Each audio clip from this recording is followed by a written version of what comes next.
Good evening. There are two public meetings listed this evening. There is a registry for those wishing to be notified in the front hallway. Please sign that. I will be calling those wishing to speak on each item, and you will be granted up to 5 minutes to comment. And before we begin the public meetings, I'll ask, are there any pecuniary interests for council? Mayor Craig? Item number 9, Madam Chair. Okay, I'm declaring a possible conflict on that. Okay, thank you. And are you going to read? Seeing no other disclosures, tonight's public meetings notice was provided in the Cambridge Times on January 18th, 2018. We're going to proceed with public meeting item A. Ms. Deanne Fries, Manager of Development Planning, will come forward and give a brief presentation.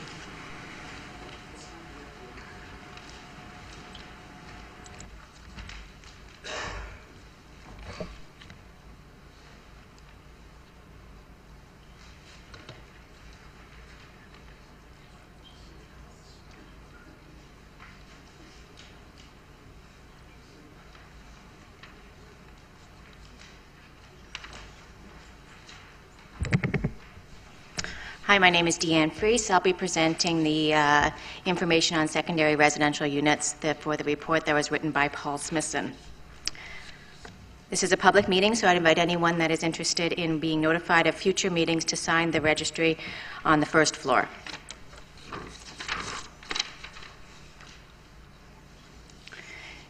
Just to give you a little bit of background, the definition of a secondary residential unit is a separate dwelling unit containing a bathroom and kitchen that's subordinate to a legally existing residential structure.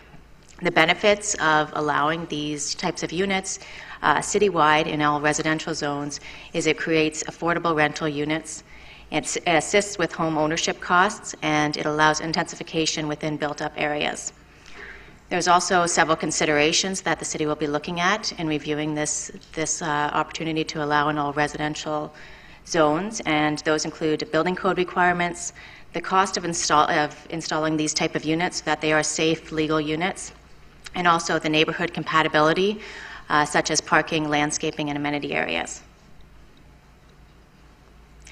The purpose of this zoning bylaw amendment is to look at allowing secondary residential units in all residential zones citywide. This would remove the need for site-specific rezoning applications for individual lots that want to add a secondary residential unit. That's about a $3,000 cost for the application and 3 to 6 months timing. Also, it would reduce the staff resources and council time to review each of these zoning applications. The city would have to look at establishing regulations to address the neighborhood compatibility, and some draft regulations are included in the report and in this presentation. A building permit would still be required for any new secondary residential unit, and also to legalize existing ones that are currently out there. And we'd also have to ensure that adequate hard services are available to accommodate new secondary residential units. So where this is coming from is there's several policy documents, provincial, regional, and local policy, which all promote the establishment of secondary residential units and allowing them citywide. Right from the Planning Act, the provincial policy statement to the regional official plan and the City of Cambridge official plan, which already allows secondary residential units within the existing home or attached to the existing home in all residential zones, or designations, sorry. So the city is looking at several draft regulations, including a definition for a secondary residential unit, which would be the same as the definition that I started the presentation with, a separate dwelling unit containing a bathroom and kitchen facilities that's subordinate to a legally existing residential structure. So several regulations that the city is also looking at, the types of dwelling that it would be permitted in, which would be single detached, or what we're looking at is single detached, semi-detached, and townhouse dwellings. It would require 1 parking space per unit, which could be tandem. If it's in the core area, then 0 parking spaces would be required, the same as what is currently in the zone, in the core area. No separate vehicular access from a municipal road would be permitted, so a new secondary residential unit would have to use the existing driveway access. And they would have to be able to accommodate the secondary residential unit either through municipal sewer and water services, which are adequate size, or they would have to provide proof that private water and sewer services are capable of accommodating both units. Additional regulations would include a minimum lot frontage. The city right now is looking at 11-meter frontage, minimum corner lot frontage 15 meters, minimum lot area of 450 meters, and all those standards we're looking at those particular standards so that we could allow adequate parking, landscape area, amenity area to accommodate the additional residential units. The maximum floor area for the residential or the secondary residential unit would be 40%, and that's just to make sure that it is subordinate to the existing residential unit on the property. We're also looking at allowing direct secondary access from an interior, exterior, side yard or rear yard, provided that a setback of 1.2 meters would be maintained to any exterior staircases. And lastly, the city is looking at limiting the number of bedrooms in a secondary unit to 1 bedroom. And again, that's to control the parking and the requirements for that secondary unit. The city is also looking at draft regulations to allow secondary units in accessory structures. The secondary structure would have to be a structure that was not intended to be required parking for the secondary or for the primary residential unit. It couldn't exceed 4.5 meters in height and 1 story, and it would have to have a maximum lot area of 10% of the lot area, and those are typical standards for our existing accessory buildings that would be carried into allowing them to be used as secondary residential units. Also, we would only allow, or we're looking at only allowing them where there isn't already a garden suite, a secondary dwelling unit in the principal building, or a home occupation on site. And it's again to control or the impact on the residential neighborhoods. And they would not be permitted in the floodplain. So this is a statutory public meeting. We're looking to get feedback from agencies and public on the draft regulations. Then we'll look at making any possible modifications to those regulations, come back to Planning and Development Committee with a recommendation and a bylaw, hopefully in April. And that's it. Thank you. To council, are there any questions for Deanne? Councillor Montero? Yeah.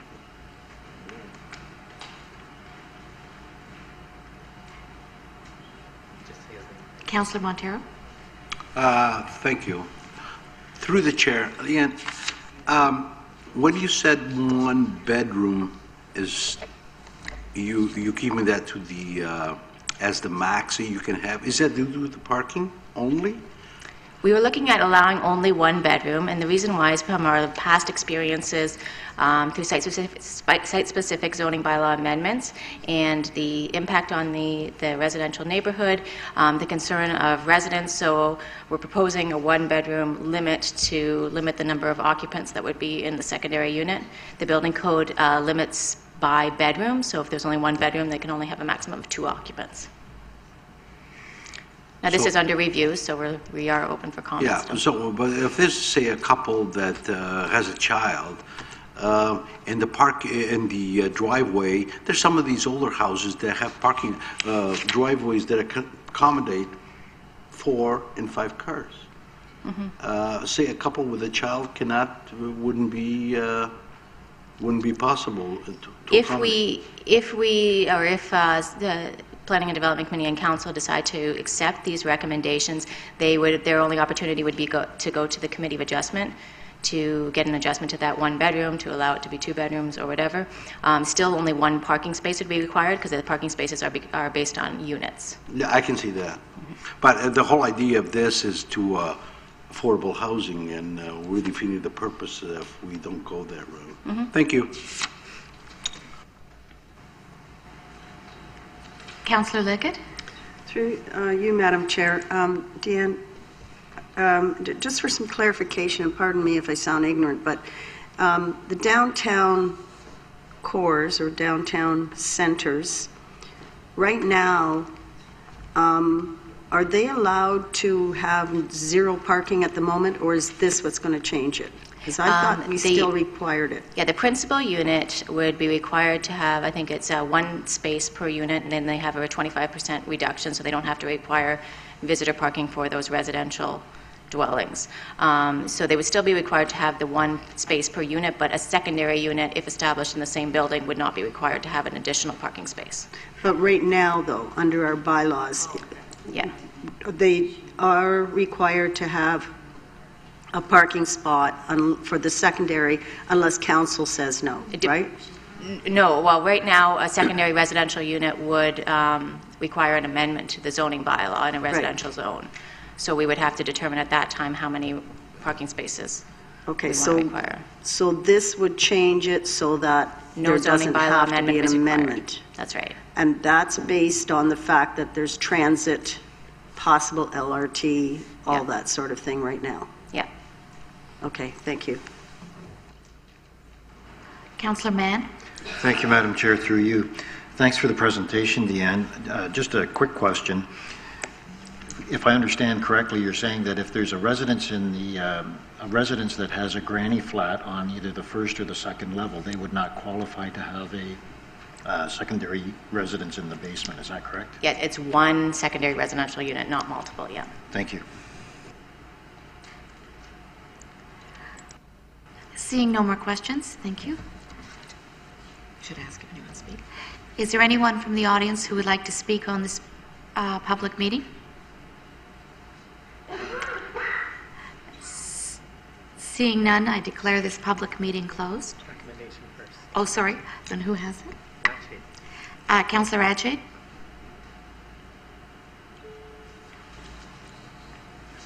Thanks, Madam Chair. Moved by myself and seconded by Mayor Craig that report 18-005 regarding secondary dwelling zoning bylaw amendment be referred back to staff for subsequent report and recommendation. Discussion? Councillor Leggett? Yes, I'm okay with all of this except for the part where zero parking spaces would be required for the second unit. I understand about bus routes, I understand about walking here and there, bicycles, but I don't think we're quite there yet, and I think we're going to run into more problems with parking just as we are throughout the city. I mean, we still require it in a neighborhood, and when you look at some of these areas in our city centers, they're pretty darn close to any other neighborhood where it's required. I mean, you're the same street just across the street from some, and I'm not supportive of not requiring that extra parking spot until such time as we can see there's a difference in the transit, in the amount of people that are using transit, and we're not there yet. We're still not there. Thank you. Councillor Montero? Thank you. I just want to make a couple comments. This has been a long time coming. I've been looking for this for about 7.5 years. We always preach affordable housing. I think this has come a long way. I know that there are a couple of hiccups in here, but it's something that we can adjust. And we can always revisit, as one of the questions was, what about a person, a couple with a child? We have to address depending on the situation, but this has been a long time coming. We're in big time need of affordable housing. I think this will help a lot. Thank you. Seeing no more speakers, I'll call a question. All those in favor? Oh, sorry, a poll vote's being called.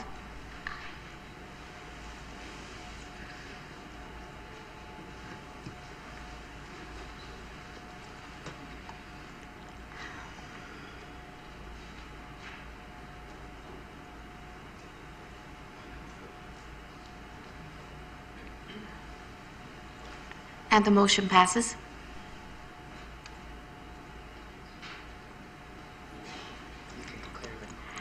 I declare this public meeting over.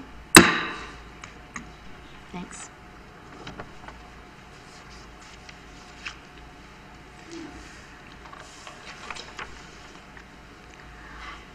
Our next public meeting is Public Meeting B, and we'll hear from Kathy Paget, our Senior Planner, Environment.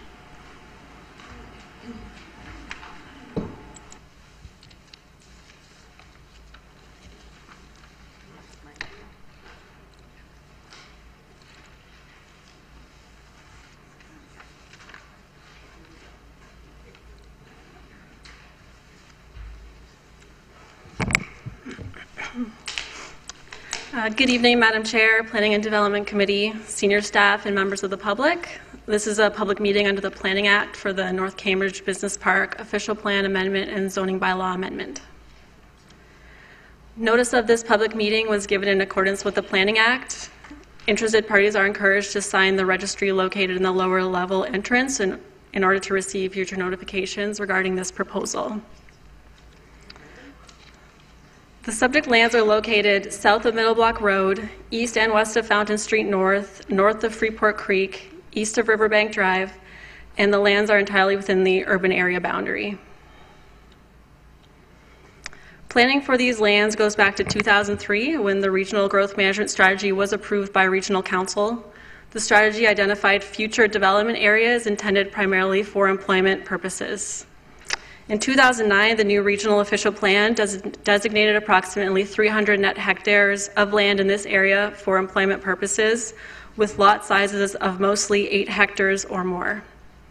Further, in 2013, the work done through the East Side Lands Stage 1 Master Environmental Servicing Plan identified the servicing strategy and community plan for the Stage 1 East Side lands. The city has initiated the official plan and zoning bylaw amendments to permit a range of industrial uses, warehousing, offices, and complementary uses, such as restaurants and financial institutions, etc., on the subject lands identified as the North Cambridge Business Park. Noxious uses are prohibited.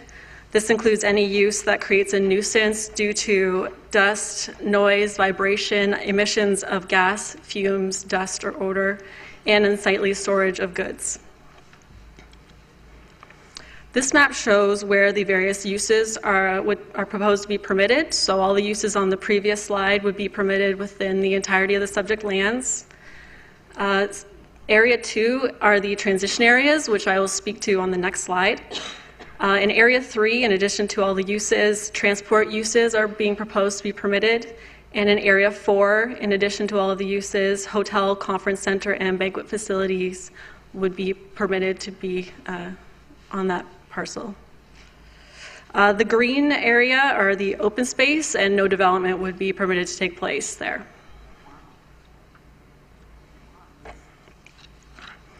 There have been 2 transition areas identified in the East Side Lands Stage 1 Community Plan.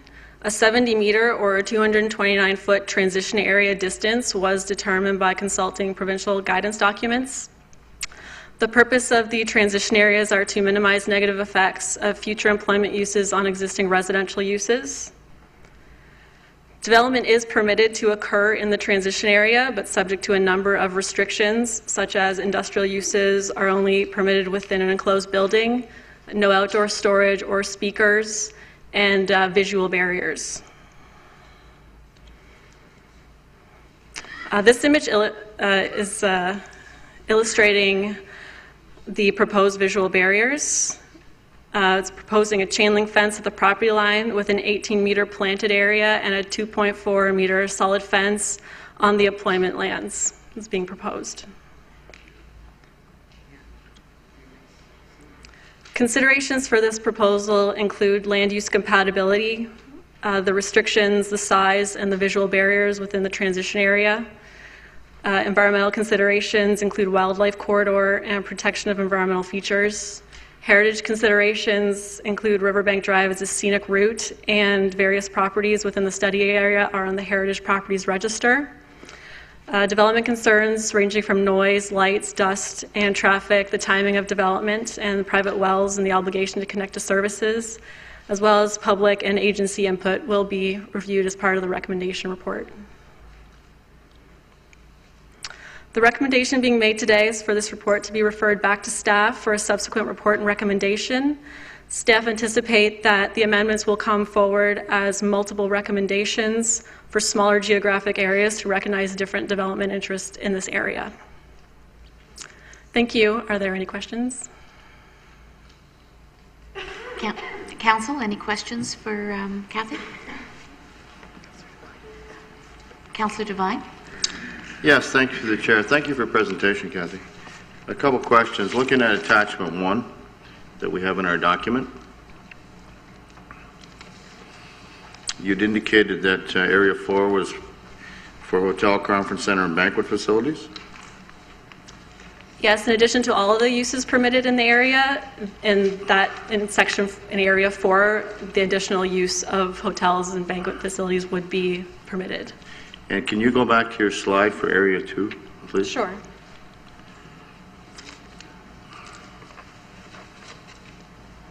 The slide where you had the buffer? Oh. Area 2 buffer? Yes. So we have there a 60-foot buffer, 18 meters? Yes. Is that correct? And then an additional 100-foot buffer? So it's 160 feet from the property line?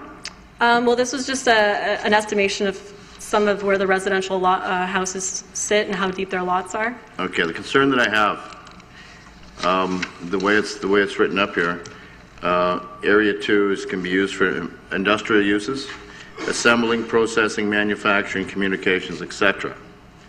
The concern that I have, if near those residential areas, manufacturing, you could put stamping in there, which is noisy. Stamping would not be permitted. It was not permitted, then that should be, that's manufacturing. Okay, stamping is manufacturing, welding is manufacturing.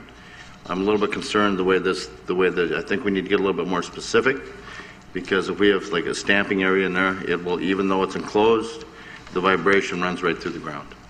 Okay, you might not hear the noise, but the vibration will go through the ground and they will feel that. So I think we need to get a little bit more specific on the zone 2 areas where we're buffering onto people's homes. Okay. Thank you. Sorry. Councillor Mann? Thank you, Madam Chair, and through you. Thanks for the presentation, Kathy. I didn't see it in here, but I just want to make sure that I haven't missed something. Are any residential folks going to be displaced because of this? There are a few residential properties within the study area. If zoning is put into place, they would be considered legal non-conforming, and they wouldn't be expected to move. So we're not going to expropriate? No. Okay. Thank you. Mayor Craig? Well, thank you, Madam Chair. Through you, can we go back to the slide with the convention center, hotel? That was number 4. Why would we put a hotel or convention center out there? I'm trying to understand why, or allow it. It was thought that because the location to the airport might be a good location to have the possibility of having a hotel. It didn't seem appropriate adjacent to the residential properties just because of the height of a hotel. And then the rest of the lands, since they are primarily meant for employment purposes, we tried to limit the location of where that use could go. Okay, thank you. Okay. Seeing no more questions, thank you. Thank you. Our first delegation on this matter is Dan Curry from MHBC Planning.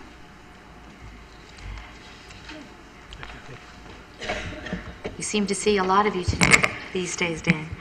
Yes. Thank you, Chair Wolf, members of committee. Dan Curry, MHBC Planning. I'm here on behalf of 2 property owners within the area, Wet Holdings, Inc. and Intermarket. Wet Holdings, Inc., their lands are on the south side of Allendale in the area that was identified as Area 3. And I really have two sets of comments. One is that property owners support the land use designation and the zoning. This has been a long time coming, as Kathy described, and very happy that we're now at the part where the land use and the zoning is going to be applied. Their particular lands are proposed to be designated business industrial and zoned M3. They support that designation and zoning, subject to wrinkling out or to ironing out a few wrinkles that are maybe more technical issues.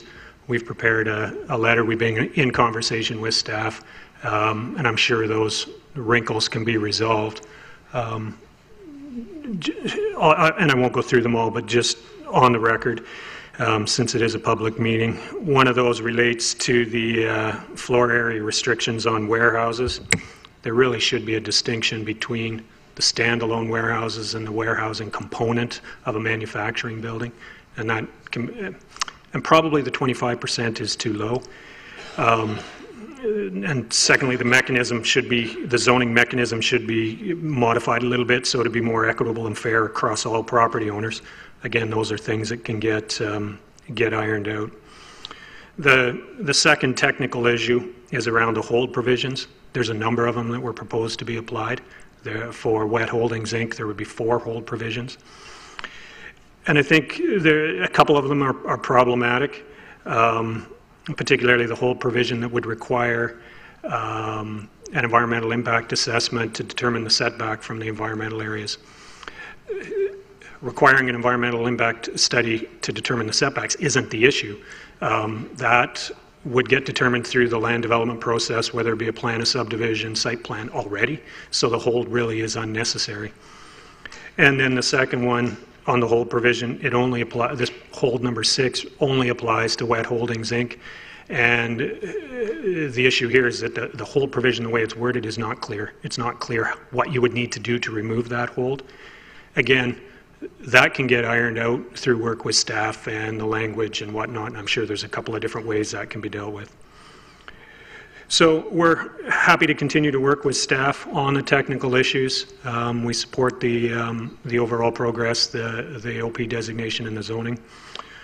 On behalf of Intermarket, they have some of the same technical issues. They've prepared some documentation, been in consultation and discussion with staff as well, and are working towards resolve of those. And we really appreciate the openness that staff have and the ability to work with them. It's always good. Thank you very much. Be happy to answer any questions. Council, any questions for Mr. Curry? Seeing none. Thank you. Thank you. Our next delegation is Gary and Marie Adam.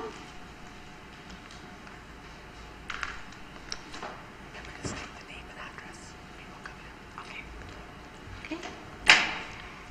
And can you give us your name and address, please?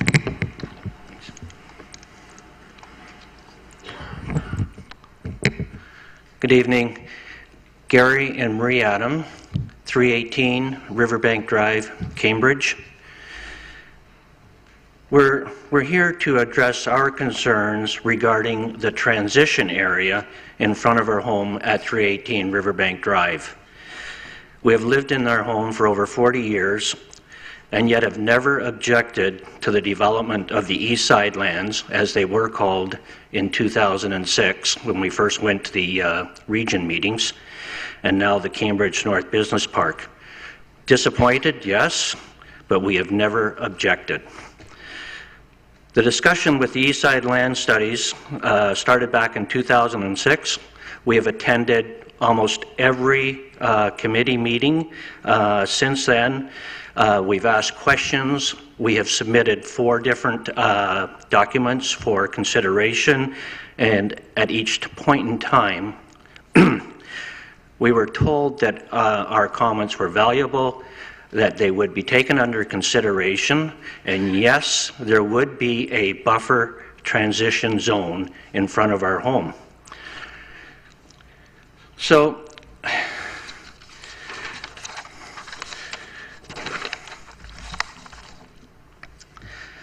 So these maps have always shown the transition areas. I have made copies of the most recent ones for council, and and if I confuse when I say transition zone, buffer zone, we've heard different terms for this area over the years from different planners and presenters. But this zone, over the last, I'm going to say 6 or 7 years, has moved closer to Riverbank Drive. It's shrunk in size, it's gotten a little larger, but it's always been present on the maps up until a couple weeks ago. So if you look, sorry, and does council have our exhibits?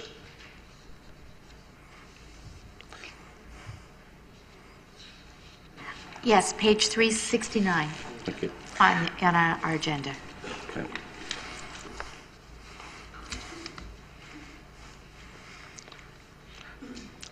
So on Exhibit 1,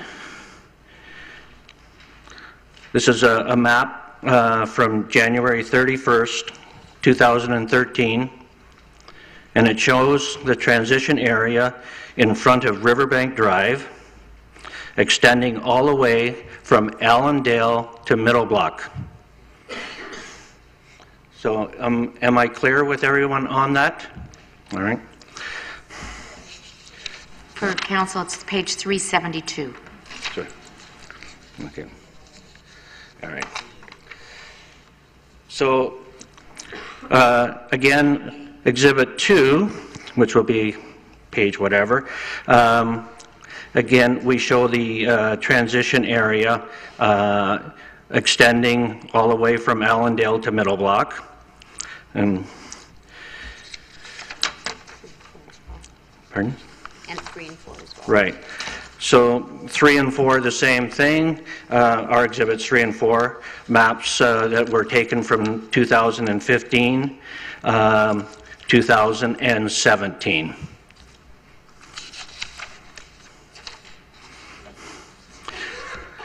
So I now come to our exhibit number 5, and it shows this transition area almost totally eliminated from Allendale to Middle Block, and it only extends just a short little distance down Riverbank Drive.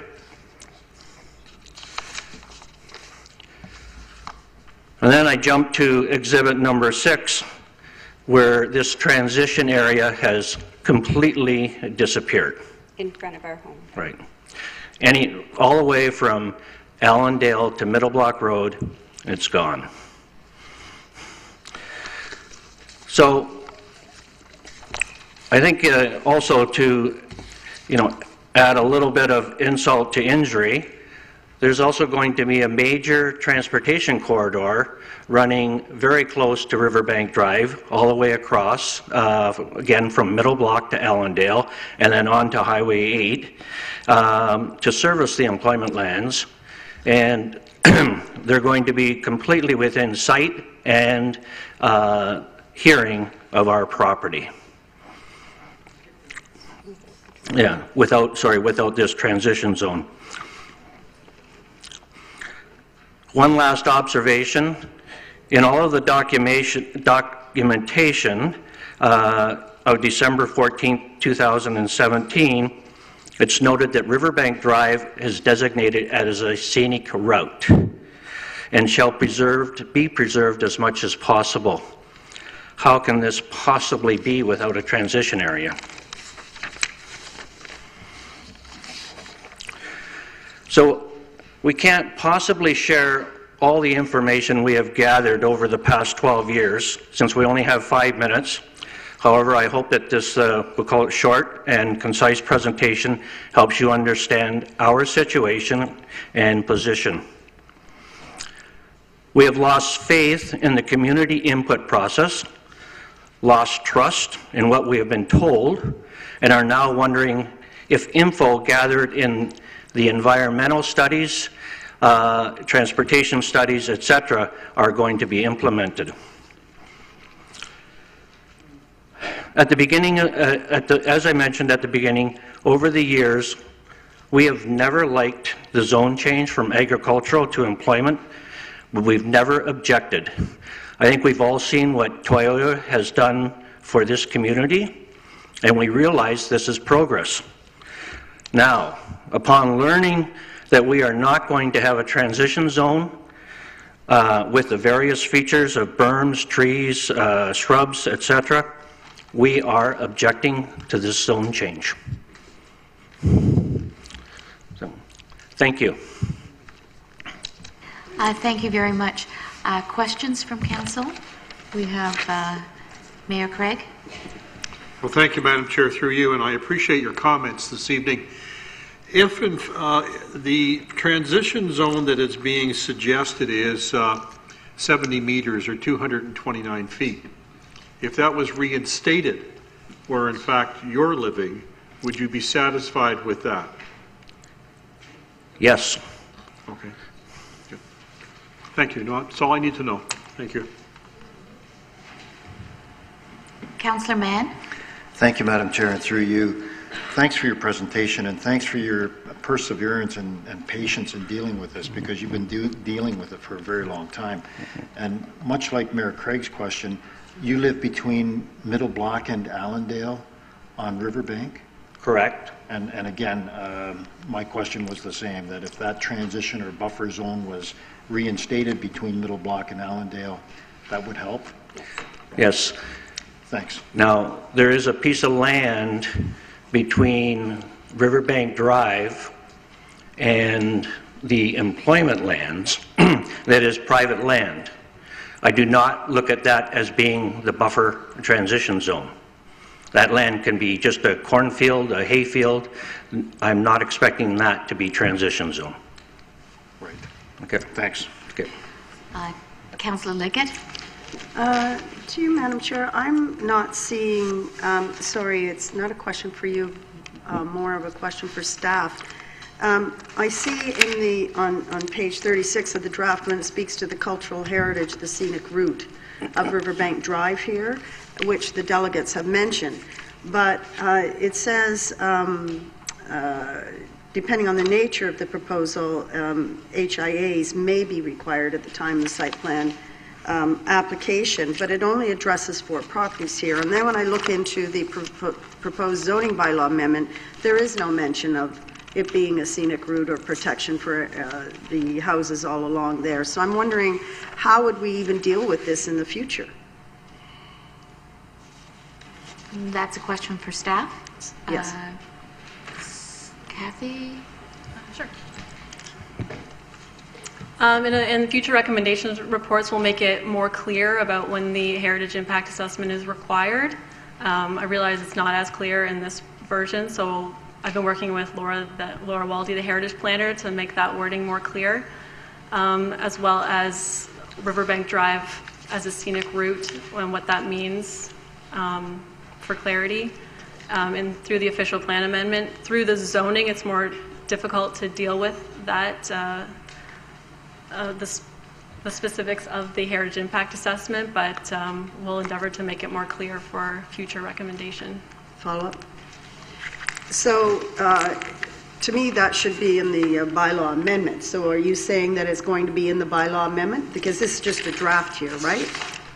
Or is this going forward as is? No, this is a draft for comment. We're looking at putting a holding provision for heritage impact assessments. That's an option we're looking at. On just those 5, or just those 4, or all, it would just be on along? No, it would just be for the properties on the Heritage Properties Register within the study area. Follow up. Thank you. But the whole street is considered a scenic route, not just the 4. Mm-hmm. So how would we address the whole route being a scenic route if just the 4? Laura, I think, wants to answer that one. Thank you. Through you, Madam Chair. That is something that we haven't been able to determine at this point, so we are going to be investigating that as we move forward, and there will be recommendations that will be shown in the staff report that will be coming to you at a later date. But for now, we're going to figure out how we're going to be dealing with that, because it has been identified in the Heritage Master Plan as a scenic route. Those properties are not necessarily on the Heritage Register, so they can't be triggered in that particular way in terms of development applications, but because it has been identified as a scenic route, we are going to investigate further how we are going to deal with that through this OPA process. Okay. So my concerns, I've had some responses here. When I look at Avenue Road and I see how that's a scenic route and it's all protected, and there aren't old homes on the registry there, but yet we protect that road, that's what I'd like to see done here too, so that all of it is addressed, not just 4. So I'd like to see something when this comes back to us, or at some point in the future, I'd like a guarantee that the whole thing will be protected. Thank you. Councillor Montero? Thank you. Through the chair, this is a question too, because looking at page 377, where the transition delegation just mentioned, was that a reason why the transition was changed as is on 377, 376, and on 374 it shows the transition all the way along the area 1. Why was it taken out? Was that a reason? Who can answer that? Yes, please. I don't have the documents in front of me, but there is a strip of land east of Riverbank Drive between the study area and the road that's approximately 70 meters in width. So it was the assumption that that would be used as a transition area with nothing happening in it. I have met with Mr. and Mrs. Adam, and they've expressed their concern about the visual. Just because they have the distance there, it's more of the visual. So we are looking at how to remedy that in future. I think I can take that as an explanation until we see a more updated set of drawings on this. Thank you. Thank you. And Mayor Craig? Well, thank you, Madam Chair. I'm coming back to the question from Councillor Montero. So these lands between the business park, the boundary of the business park and Riverbank, are they lands that can't be developed? I mean, they're 70 meters. I'm just asking. Yeah, so that boundary is actually the end of the urban area boundary. So beyond that, unless those lands are brought into the urban area boundary, they cannot be developed. So they are not developable. So it is a 70-meter undevelopable, essentially a 70-meter width. It varies in space and spots, but it's undevelopable because it's in the urban. It's outside of the urban area boundary. Okay, if I may, anyways, I'll make some comments later about it. Thank you. If I may, I understood from our meeting that those lands may be brought into the study area. Is that correct? Those. So through the Stage 2 Master Environmental Servicing Plan, which is the lands to the north, they are looking at bringing in 115 hectares of residential land and where those would be allocated, and that strip of land is a potential option for being brought into the urban area boundary, but that has not yet been decided. So if they are brought in, then we would also have to consider that full transition as well in that area. If I may, so that strip of land is privately owned. It's zoned agricultural. So at the most, I will have a cornfield or soybeans to block the visual aspects of commercial buildings, whatever's going on, along with the transportation corridor. So at this point, that strip of land, which is maybe 200 meters, you would know better than I do, Kathy. Yeah, it varies in right. areas, but about that. It's still not what I'm going to accept as the buffer transition zone, just to be clear. Thank you. So Leggett? Yeah, sorry, Madam Chair, to follow up on Mayor Craig's questions there.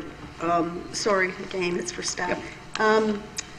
Kathy, the land he's talking about that's agricultural, that's the narrow strip that we're talking about, right? So, Yes. So in reality, when the government takes something out of agricultural lands, it's usually because the parcel is way too small. It's under a certain amount of acreage in order to retain that.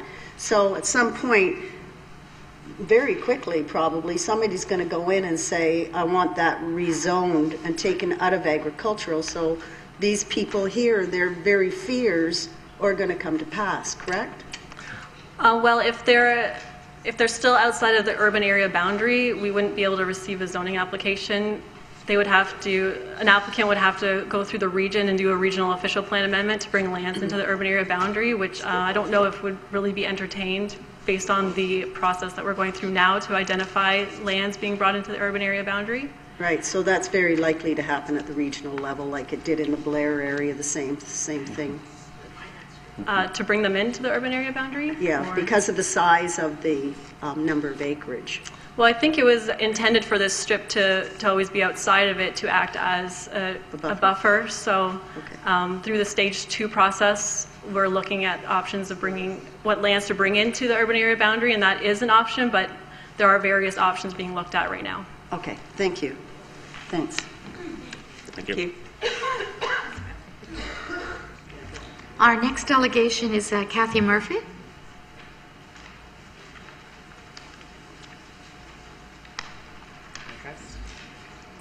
Do we have an overhead? Do we have an overhead? Do you have an overhead for to view? Do you have that, Kate? Overhead? We have pictures that we want to show. Yes. Is there someone that knows how to do it? Okay. Okay. Pick it up there. Nope. Okay. Can you zoom it in a little bit? Perfect. Lift this up.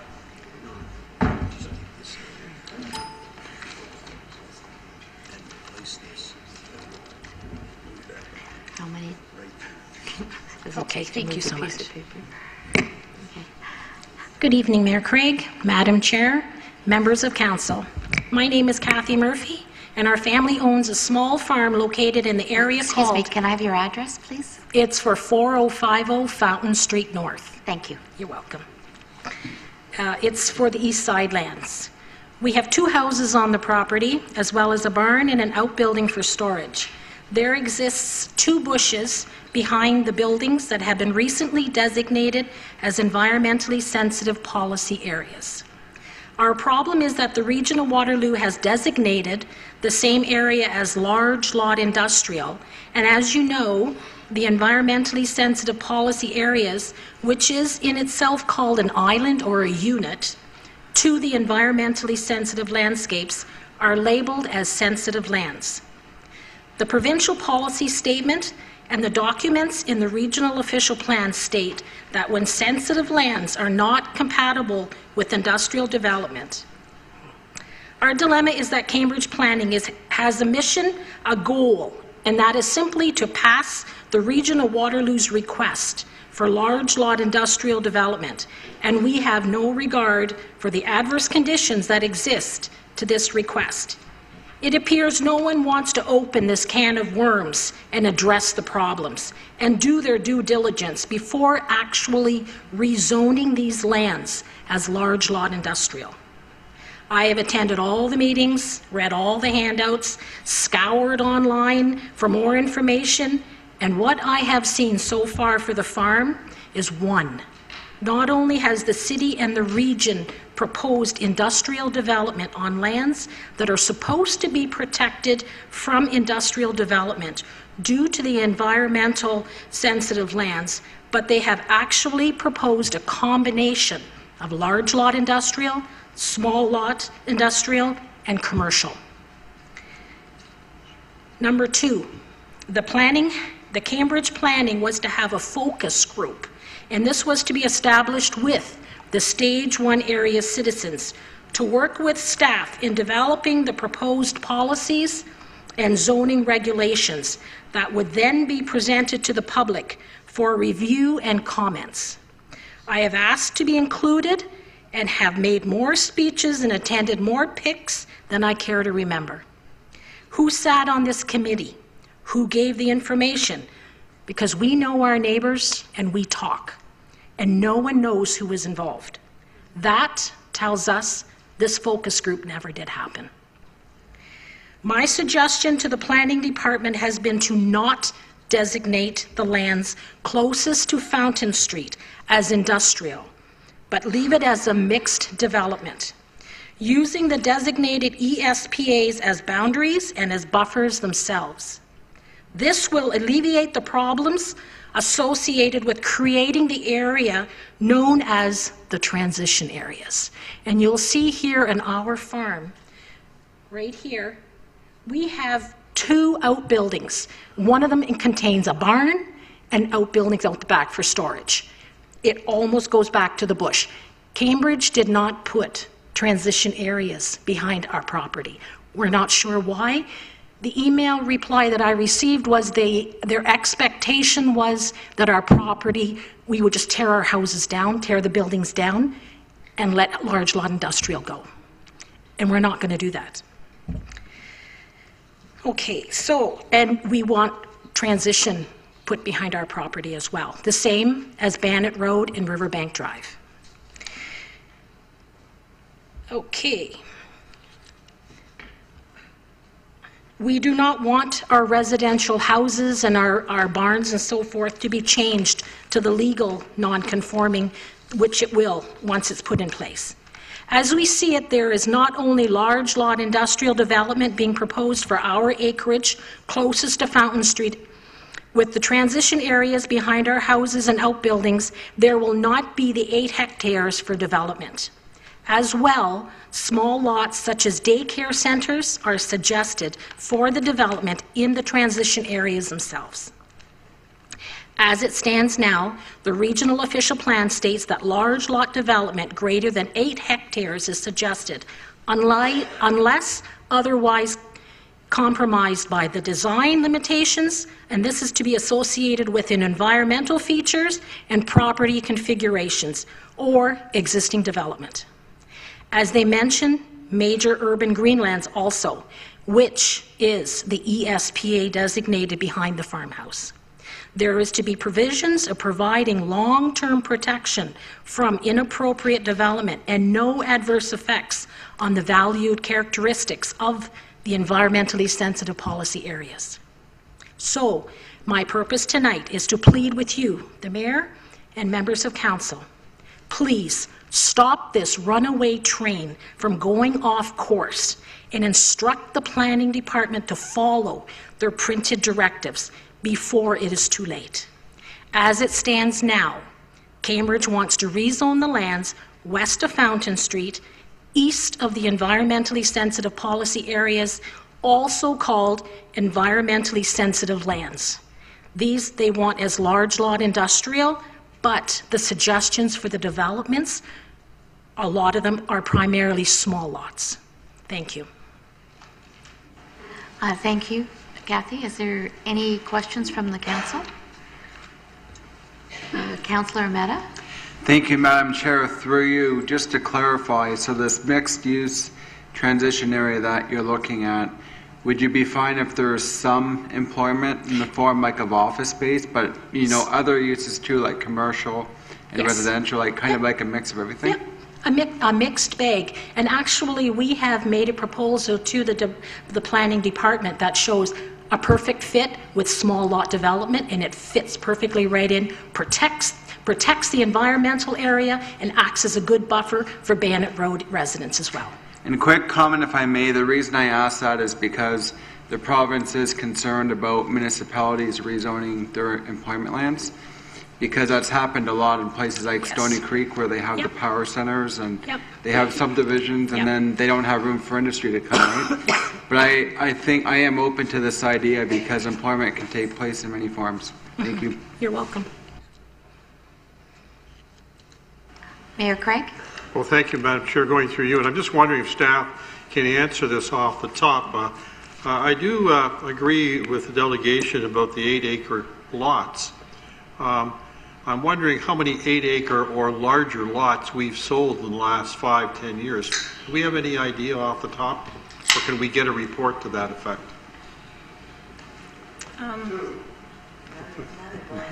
I can't speak to a number specifically, but we have been in contact with economic development at the city, and they've said that there's been numerous interested parties in large lots, but we just haven't had the lots available. So the zoning and the official plan amendment would make them available for development. Okay, I'd be interested in that because I'm not sure if I agree with the region's position on large acres. I don't think that. Anyways, we'll look into it. Thank you. Kathy, it's good. How many years has it been?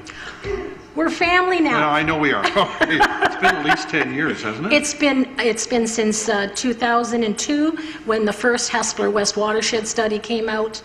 Okay. It's good to see you again. You as well. Thank you. Thank you. Thank you.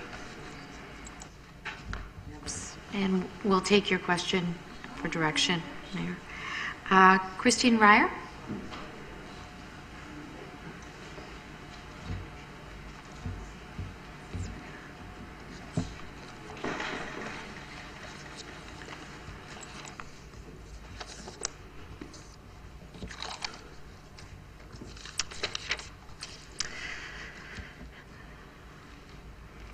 Good evening, Madam Chair, the Mayor, Councillors, members of the public and staff.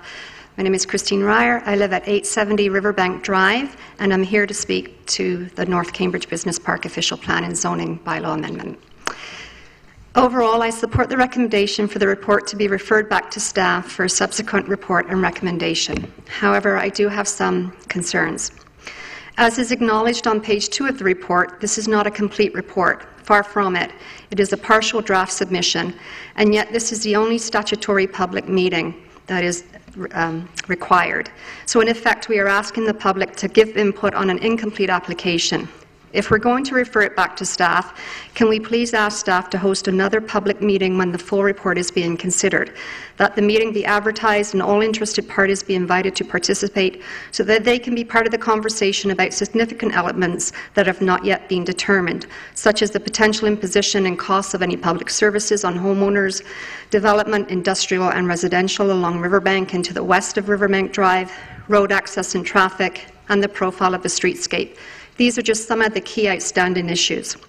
Secondly, this report is only part of the story. As mentioned by staff this evening, there is a concurrent planning process for the East Side Lands Stage 2 underway, which is not yet finished, and that could potentially significantly impact lands immediately surrounding the proposed North Business Park. For example, the report's depiction of immediately surrounding agriculturally zoned lands is in jeopardy as I speak. An OMB decision provides for an opportunity to swap employment lands in the North Business Park with the residential lands in East Side Lands 2. Furthermore, surrounding density targets could significantly increase with the inclusion of residential development. So therefore, we cannot view this proposal in isolation. Given the significant outstanding questions about East Side Lands Stage 2 and their potential impact on this project, I question why Cambridge is considering a report before the regional process is complete. I request that Council instruct staff to consider the context and impact of ELS2 lands in their final report, particularly the strip of land which we've discussed already this evening. If brought into the study area or urban development lands by the region, this strip of land should remain agricultural and/or be a no-touch area free from risk of development. This will help preserve part of the scenic route. Thirdly, the report is not consistent with what was initially proposed to Riverbank residents, as my neighbours have already pointed out. It significantly reduces the transition area, number 1, proposed in the original community plan back in January 2013, an area vital to the heritage of the street and to the quality of life of residents.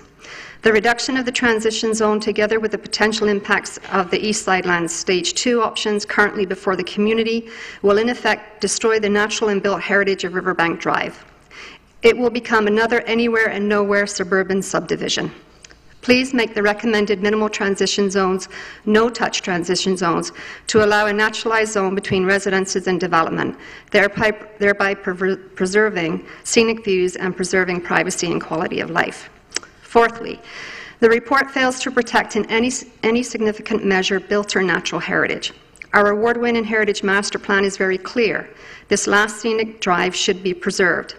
In the report, this becomes should be preserved as much as possible through appropriate screening. Appropriate screening does not preserve views and vistas. It gets worse, again, as we've mentioned tonight, depending on the nature of a development proposal, HIAs may be required. This weak language replaces solid policy and tools. While I'm encouraged by some of the staff comments this evening, with several, I'm at 3 minutes and 54 seconds. So with several significant properties, the Heritage River and the last scenic drive in Cambridge, why are we not exploring a cultural heritage landscape? Why are we not putting in place the policy and tools to guide development in a way that does not sacrifice our last scenic route? In January 2013, you started a conversation with residents that presented a certain vision for Eastside land development, which we cautiously accepted. Recently, at the 11th hour, we have been surprised by the changes to this vision, to the detriment of our neighbourhood. Please ensure that the final report returns to the original vision. Conservation of scenic roads and special character streets improves the quality of life through the protection of biodiversity and native habitats, the enhancement of cultural heritage resources, and increase is in recreational opportunities and the provision of economic benefits through tourism opportunities. Let this be the vision for Riverbank Drive as part of your final vision for the Eastside Lands urban and residential development. Thank you. Thank you, Christine. Any questions for Christine? Seeing none, thanks again. Our next delegate is Sandra Hill.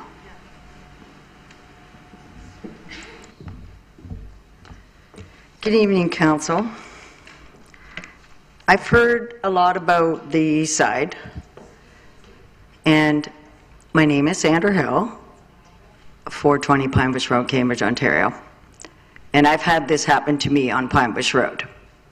This conversion from rural, beautiful setting, farmland, to crappy, no land, industrial. But out in this area, Riverbank Drive, and where these people live, they don't understand what you're doing tonight with the zoning. That zoning is changing from residential to non-conforming. And non-conforming means, oh, you don't live there anymore. You're not residential anymore. You're industrial. Or you're zoned M1 or M3. I've been through it. And secondly, the environmental assessment. You people are not being transparent to the public citizens of Cambridge, and especially the citizens of Preston. You're pushing raw sewage waste from that Boxwood area development that needs to stop until we get this sewage under control. This raw sewage development needs to be under control. I know how this works. Preston, $2 million you just spent to quick fix it. It's not the end of the game here. The region has planned with this city to put a sewer pipe across the Grand River, 130 meters wide. And, you know, to me, and I know it's Kitchener, but it is affecting every one of us here because it's our region. And I run the river. I love the lakes. Maybe you don't swim, maybe you don't boat, and maybe you don't canoe, but I do. And a sewage pipe across Grand River ain't gonna work. And your development up there needs to stop now. You're pushing something tonight that shouldn't even be on the table.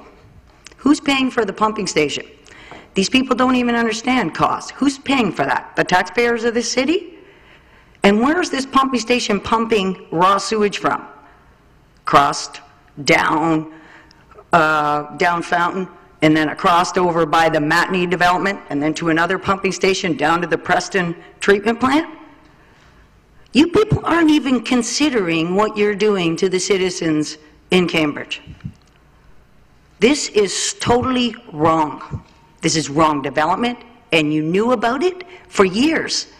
And you expect that pipe to go across that Grand River at Freeport Creek, and you're going to put a sewage pump to do the development today at Freeport Creek. You're not thinking about the environment. Though, oh yeah, you know what? I want to tell these public citizens sitting in here tonight, how many of these public citizens know what a Class B or C environmental assessment is? Come on, council. You put this in the newspaper, not one of these citizens out here know what that means. So why don't you put in the newspaper, we're going to put a pumping station and pump raw sewage into Preston and overload, keep overloading. And you know what's kind of funny? Conestoga College couldn't pump to the Preston because it was full. And you spend $2 million just recently from the government, our taxpayers' money, because the government, the provincial and the feds gave it to you, to upgrade it. Quick fix, till we get the pipe across the Grand. It's not happening. This is unfair. You people are not being transparent. I'm telling you, when you want to talk about a Class B environmental assessment in the newspaper, you better state where the pipe is running, the sewage and the water pipes running. I don't care if it's Region or Cambridge, you're both connected. You both talk to each other. You both are developing. You spend $1 million on the Kitchener treatment plant, and by the end of the day, it's $340 million. The pipe to go across the Grand, $40 million. Hesper treatment plant, $3 million. Preston, $2 million. Geez, I could have built a small treatment plant in that 10,000 acres by the airport, and I could have probably talked to Bushlands and Guelph and developed that whole area without affecting everybody in the city. When are we going to start talking about the citizens and the private property owners who own private property, who have children, who you keep pushing down more chemicals in that Preston plant, in that residential area, and nobody cares because none of you live there? Thank you. Can you wrap up now? Any questions? Any questions, Council? Councillor Amata? Thank you, Madam Chair. Through you, which sewage treatment plant would you want us to use if we were to develop those lands? I would like you to build one. And think about this. Think about the future. You got Bushlands Township. You got 7 and 8 widening, okay, to the north. You've got Guelph coming east to us. Why can't we don't have to build a great big sewage plant, but as sewage plants grow, obviously we've built and grown over 100 years our sewage plants. So why don't we build one near the airport? We want to expand the airport. We want to develop out there with business. If we have 10,000 acres and we hire hundreds of thousands of people in employment, that's employment area, right? That's going to be a great development. I think it's a fantastic area to develop. We got Bushlands on this side, we got Guelph. If we have the treatment plant, we can help service that treatment plant. I think the region failed going in advance in overextending the development of the current plant, hoping they could get that pipe across the Grand River. I'm scared of that pipe going across the Grand River. It's not a bridge. I don't know if the public understands this. It's 2 embankment slopes. Because if they put it across the bridge, they would have to put a centerpiece in the river, and they can't, because the fishery in the Grand River ain't going to allow it. You built a bypass up off that roundabout going into Breslau, that roundabout that goes to Kitchener. And you notice how they built that bridge down and up. Like they took it down past the Grand and they moved it back up. When they build that bridge, straight across, like an actual strong bridge. Yeah, it would have went across the river, but why didn't they build it that way? Then you could have took your sewage pump, pipe across that bridge, leveraged it to the bridge, held it to that solid bridge, and then ran it to that Kitchener treatment plant. So thank you for the suggestion. I'm a little concerned about the cost of the plans, but Okay, through you, Madam Chair, I am going to keep an open mind. Yes. And I'll just end it quickly saying that the city of Guelph is probably going to approach the region at some point. Yes. Because the Speed River can't handle any more sewage, so their city's not going to be able to grow. Like I think. So they've got you capacity understand, for another like think of the 20,000. future, right? So they're Think probably of the plan. Okay, thank you. Thanks. Okay, thank you. Thank you for that support. Oh, sorry, Sandra. Councillor Liggett has a question. Yep. Through you, Madam Chair, it's not actually a question for you, Sandra, but I'm wondering if staff is able to address anything that Sandra has said, if they're prepared tonight, able to respond in any way, whether it's supportive of what she's saying or not supportive. It doesn't matter to me which, but or Mayor Craig, since he sits at Regional Council, whatever, but I'd like somebody... I am speaking with Region, by the way. Okay. I have been for Sandra, weeks. My comments are out here. Thanks. Okay, I think, Madam Chair, if I may, I think what we should do is get a report back to committee with regards to the sewage treatment and the servicing issues out in that area. Have the report come back and we'll discuss it here. That would be great. With the staff making the presentation, and that would be the best way to handle it. I think it needs to be cleared up, if anything. Thank you. Thank you, and that'll be direction. Okay. Thank you. Is there anyone else in the audience that would like to speak to public meeting B? Okay. I see one gentleman. I see.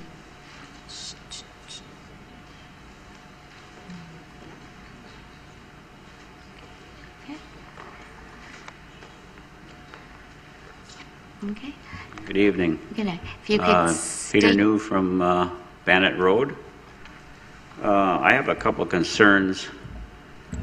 One of them is the transition area. It ends up to be, from my property line, I would have maybe 80 feet to a factory.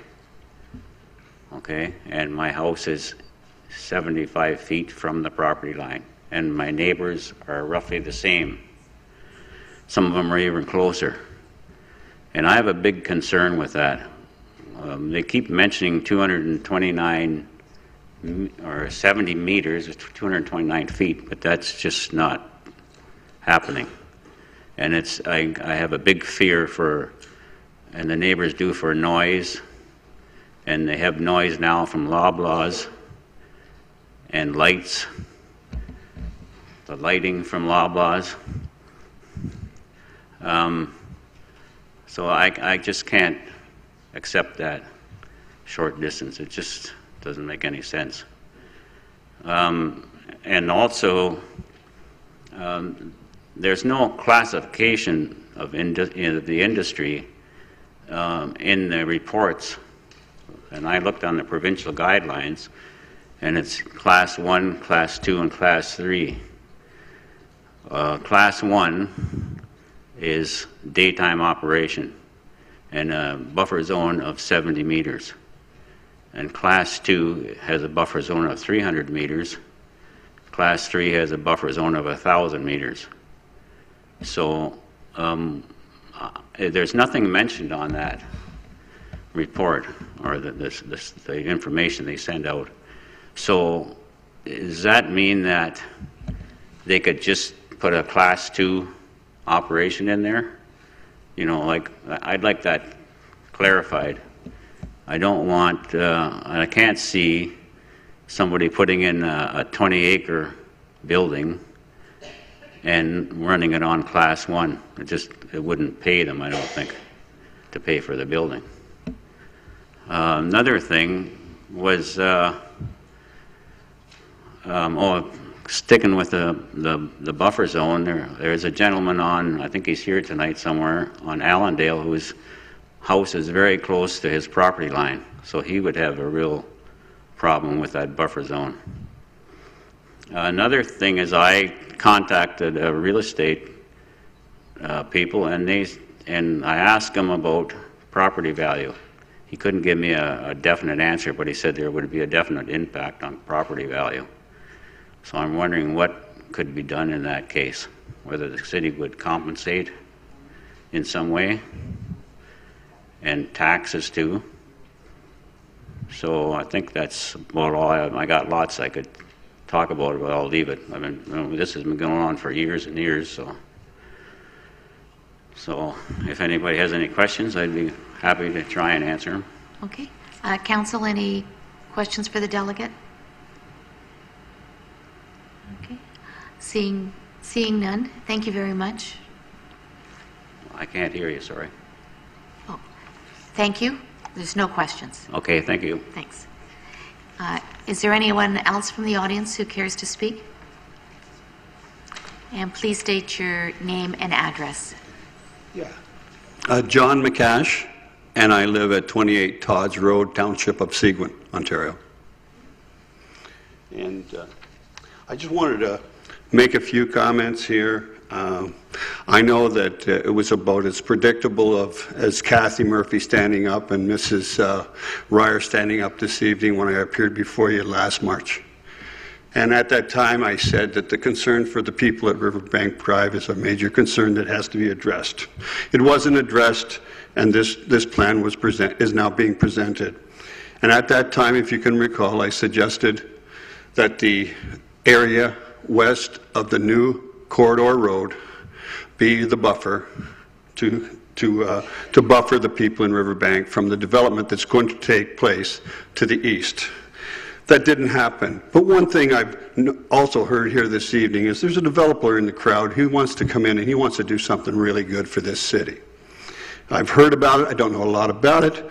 But one thing I do know is that people should get out of his way.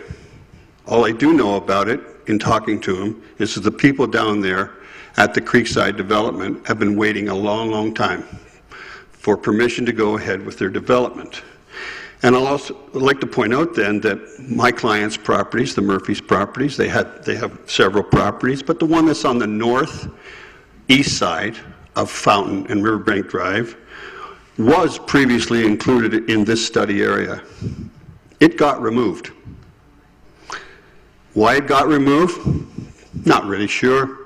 But the thing that is important to everybody is there is so much going on in this particular area, and it's so complicated with all of the issues. You've got stage 1 MESP is completed. You've got stage 2 MESP that's not completed. You've got the settlement on the official plan, the regional official policies plan. Everybody, it was alluded to this evening, fully grown out, the greenfield development out there will result in residential development of 13,600 people. That's the design. That's 55 hectares of land in Breslau, and that's another 150 hectares of land in Cambridge. And the situation is that there is no comprehensive plan in dealing with this. Temporarily, there's plans here that are not finished, plans here that they're trying to put together to help out the people at Intermarket. But at the end of the day, I would suggest is as much as you've left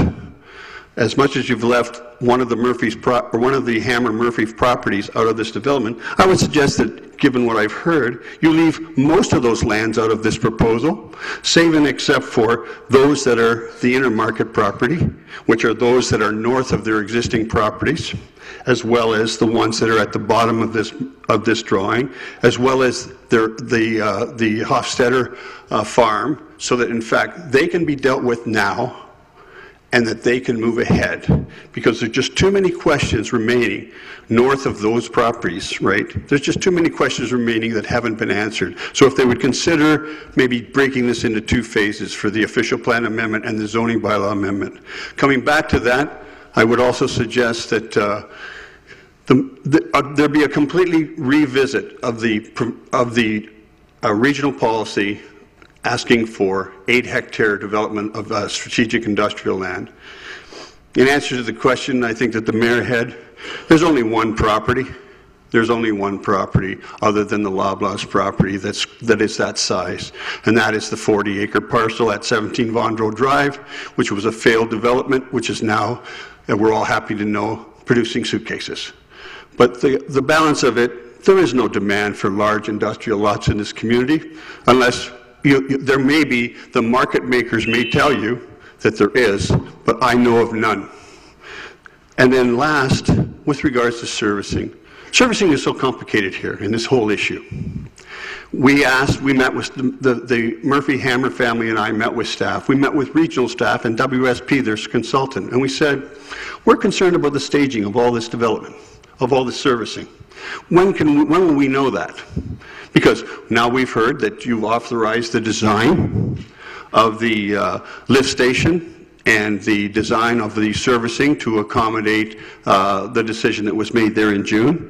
And at the end of the day, I heard as recently as today that now the pumping station that's going in there now has been reduced down to a smaller size, maybe a $3 million operation, as opposed to what I thought was really going to be going in there. But what that only illuminates is there's so many questions associated with the servicing of the east side lands that it's probably good to take a step back, get an understanding as to how this area is totally being serviced, who's getting them, when are they going to get them, so that in fact the people that own the properties can make a decision. Because otherwise, as you go, you're just waiting for the extension of the pipe. And I qualify that by saying this. The development plan that Mrs. Murphy alluded to, I prepared. We're ready to go at the corner of Fountain and we're ready to go at the corner of Fountain and Middle Block. Point is, though, we were advised that the sewer extension to provide the quick start lands was to have taken place in 2018. Well, here we are. And we were told by memo only, that Sarah Austin said that the region was taking another look at everything. Could you and conclude, justifiably so, you have to rely on what your engineers are saying. And we're now, I mean, what's coming to the top in the long-range servicing of the area is the sewage bridge across the Grand to get to the Kitchener Sewage Treatment Plant, which will bring, probably in many, many years down the road, the long-term solution to all of this. But the question is, there's too many variables. I want to come back and say that we're ready to go, and we're also, and it's obvious that the people from Intermarket are ready to go. And so if you would, and I'll just wrap it, if you would consider possibly dropping some of the properties out that are still under, that still have the question marks, and then meeting again with the people, and not just meeting with them, not just listening to them, but answering their questions. Thank you. Thank you. Any questions from council? Seeing none, is there anyone else that wants to speak to this issue? Okay. Do I close it? Councillor Devine, you have the recommendation.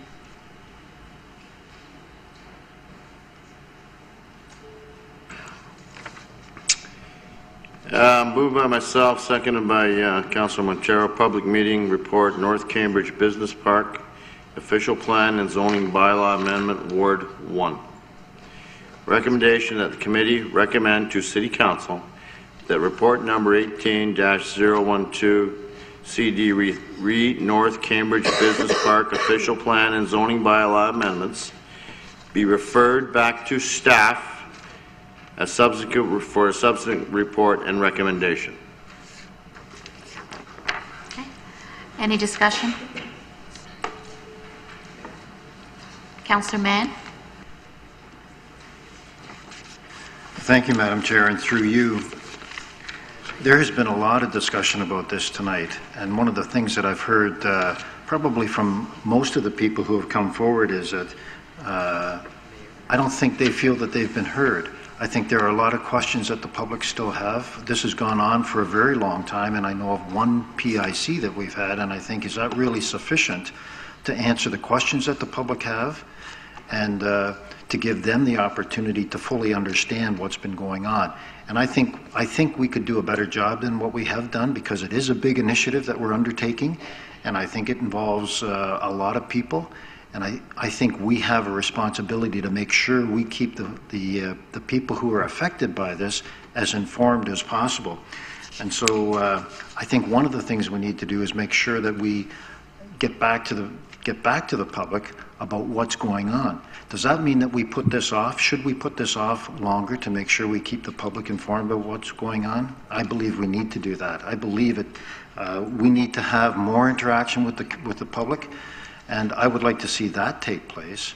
But I'd also like to give some direction to staff. I mean, we've talked about to reinstate the buffer zone that was identified by earlier, to reestablish that buffer zone that goes between Allendale and Middle Block Road along Riverbank Drive.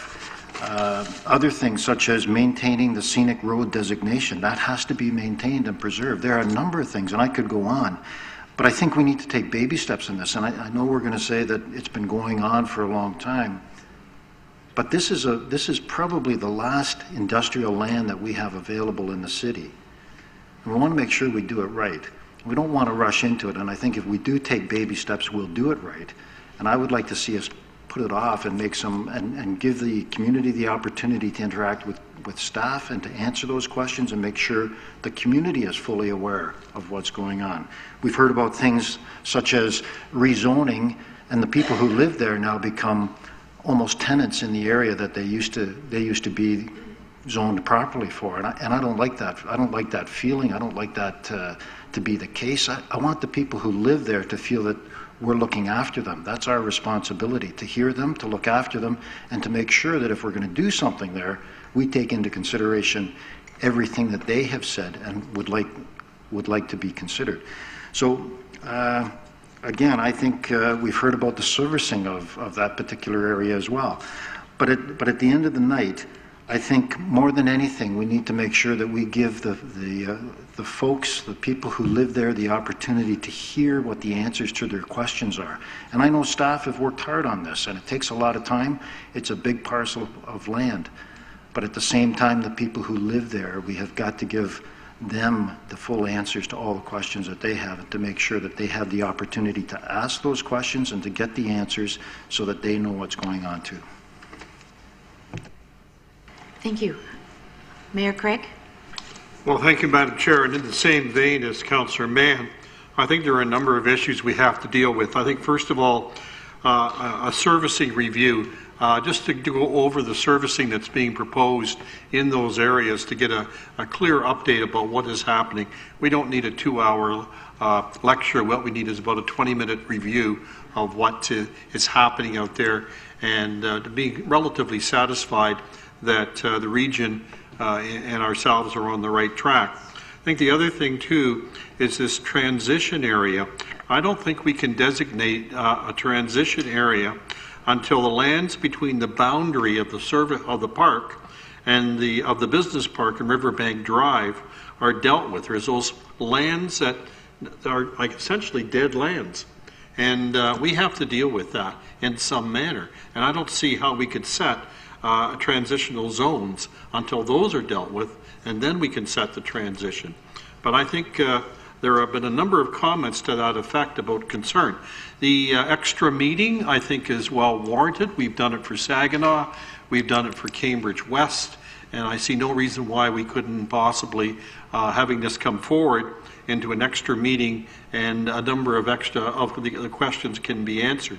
I think the other thing too are the homes in the agricultural area out there. People talk about Bennett Road, Riverbank, of course, a lot of us know, but let's get a look at these other homes in terms of transition areas and have a full scoping of what does that mean, what does it look like, how big are the transition zones around these other properties, so we know what's going on. And I think all of these things together would help us in terms of making a better decision or an appropriate decision in the future. Riverbank Drive is in fact a scenic route that we're all aware of.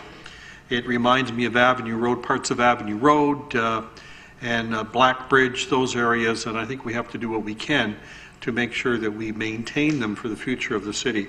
So I'm very supportive of that. So I think the extra meeting in particular, we send this back, we have the extra meeting, and then try to answer a number of these questions. But I think there are major areas that we have to review and we have to focus on and scope down. Thank you. Councillor Armetta? Thank you, Madam Chair. Through you, Mayor Craig and Councillor Mann had raised a lot of the points that are on my mind. I think we've had a lot of good discussion on this tonight. I'm glad to see how passionate people are about their community. And this is a neighborhood. We do have to tread very carefully, and it's just as important as any other area of Cambridge. I'm very concerned about the transition areas or the lack of thereof. I'd like us to do some more work on that. I look at this narrow strip of agriculture along Riverbank Drive, and a lot of my relatives were farmers, so I know too that you need a large property to farm for it to be financially viable. And when I look at that narrow strip, I don't think it'd be profitable for the farmers to continue to farm that. And so I've got some concerns about having a cornfield as a buffer. I think that we need a stronger buffer than that, which we're working towards. I do sense that. Some good points were raised about the servicing. I'd like to have another look at that. And there's no doubt that we need the jobs. We don't want to be a bedroom community. People in our community, they need to find work. So I think, we're on the right track, but there are things that need to be resolved, and hopefully we can do what we can. Thank you. Thank you. Councillor Devine? Yes, thank you, the Chair. Most of the items have been covered. And I agree with what was said. We have to be very careful here. Once we make the decision on what's going to be done there, it's going to be like that for a long time. We have to get it right.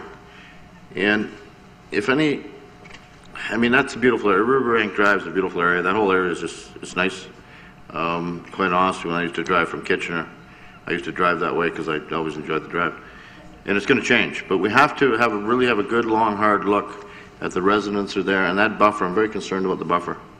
To be honest with you, very, very concerned about that. And I'm also concerned who actually is going to own that buffer, because if we think it's maybe going to be some farmer that's going to want to farm a 200-foot wide piece of land, that's not going to happen unless it's a sod farm is going to do it. So we got to look at that really hard. And I would suggest any councillors that are not familiar with the area have a drive down, have a good look. Thanks. Thank you. Councillor Leggett? When I look at the OS1 portion just south of Middle Block Road there, and on the draft map number 2, the general land use plan, it doesn't show it going through that cornfield where it would join the rest of the OS1 along the river. Now, anybody who knows environmental lands and OS1s, especially when there's a creek that goes through that transition area, crosses outside of the boundary and goes right into the river, knows that that green should be extended all the way through. But because it's agricultural, I believe that's why it is stopped there. But when this comes out of being an agricultural, that would be joined right through as one, rather than contiguous, that would be shown as flowing right through and being one huge large parcel. And so I don't think that that's really dealt with here properly in our maps.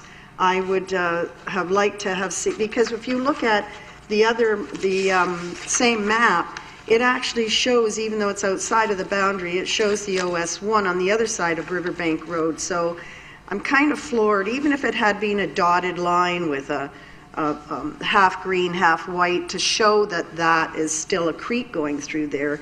I'm concerned when I see maps stating something as if it's factual, and those are taken as the gospel later on. I would prefer that we show that whole part there in some way as being totally an environmental area going right through that cornfield. That's one of my concerns here. Thank you. Councillor Mann?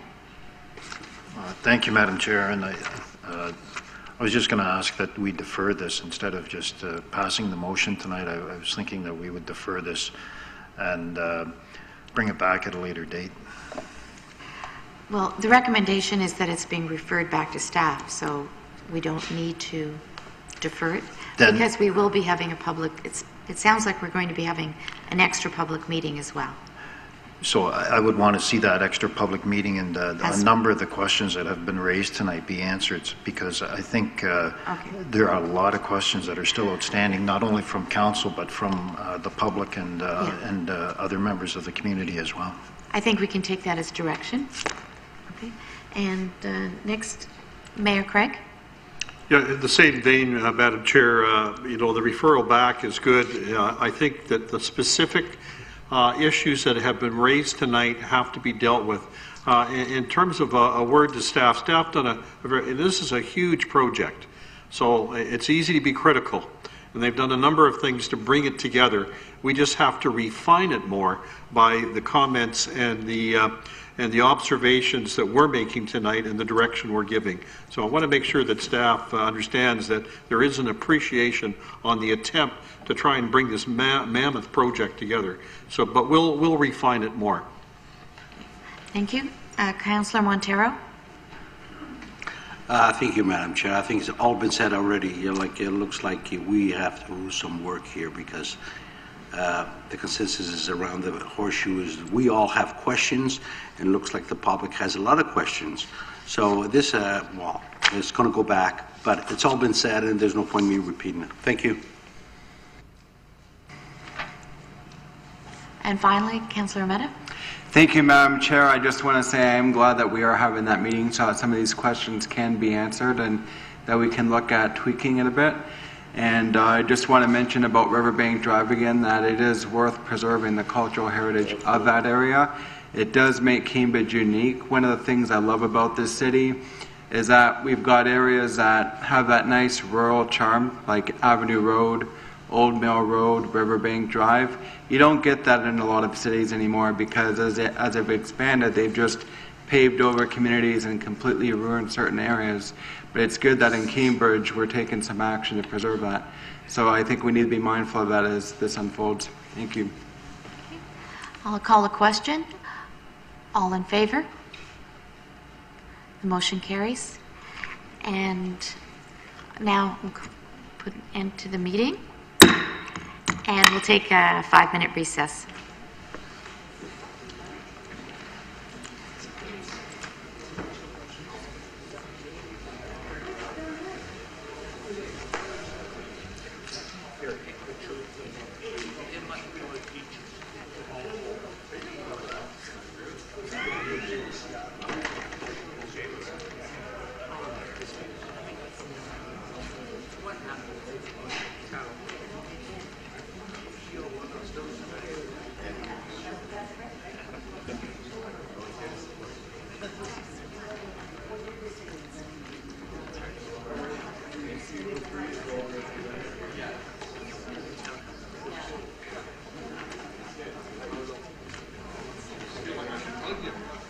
How you doing? It's been a long time. Nice to see you.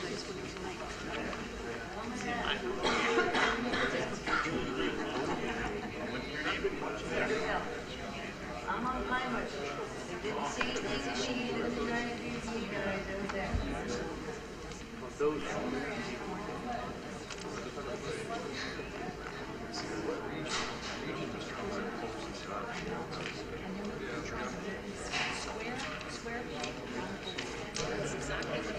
Thank you.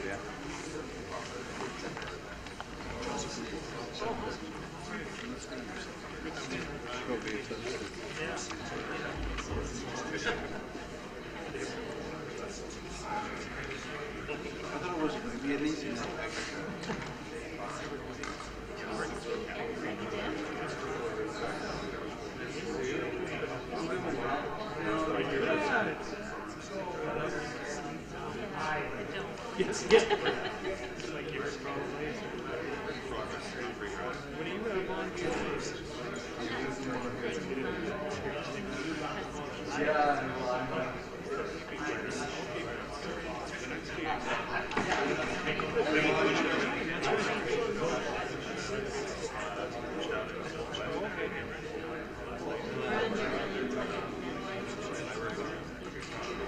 Yeah. Yeah, I saw those comments. I read the comments. I thought, yeah, similar to comments and some municipalities working with kids. It's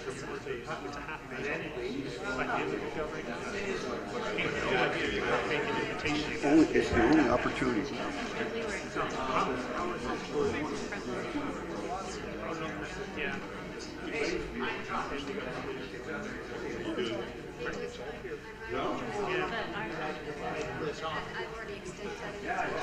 No, that's what I was thinking. It was a legal term when I was looking at the initial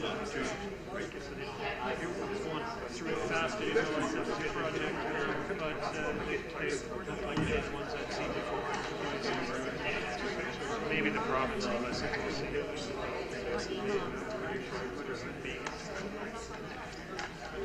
Yeah. Yeah. Or at least not be an outlier. Right? Just keep it part of the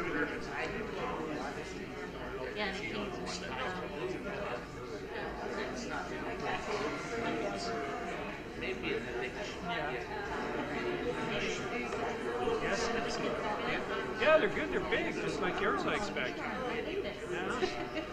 How old are yours? 12, right.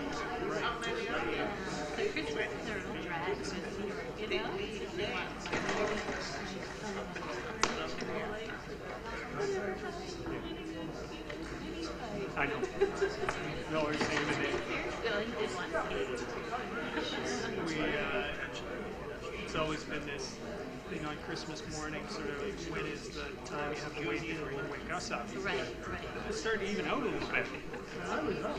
I was up half an hour before everybody else that was down there hanging out. Wait for everybody to wake up. And I guess this is how it evolves. Now they don't wake up. It's like, I don't do it. 19, 16, and 13. Yeah. My son was I'm tired. Yeah. Yeah, I thought they were the same. They both the same age. Years ago, 20. When's his birthday? No.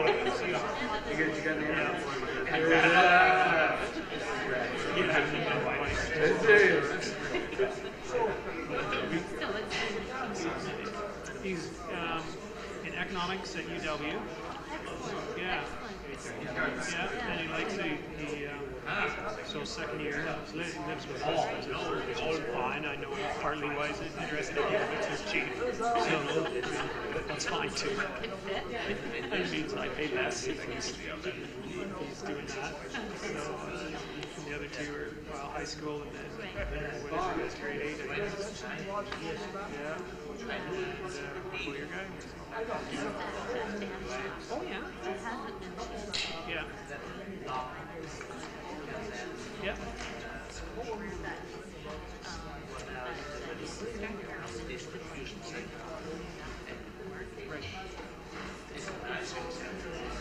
Okay. Like,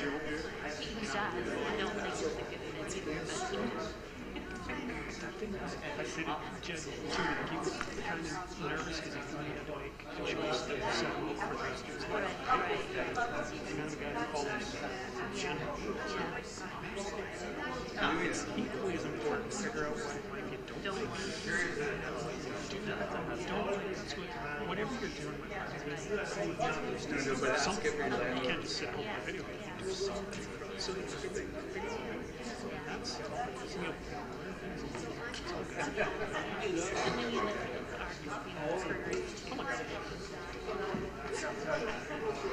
yes. He's a history major, aren't you? Yeah. Yeah. Hey, John. Yeah.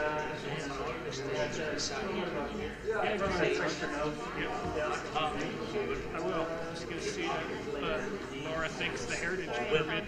Oh, no. Otherwise, it's going over and sitting back down. She thinks it's being an issue. Must.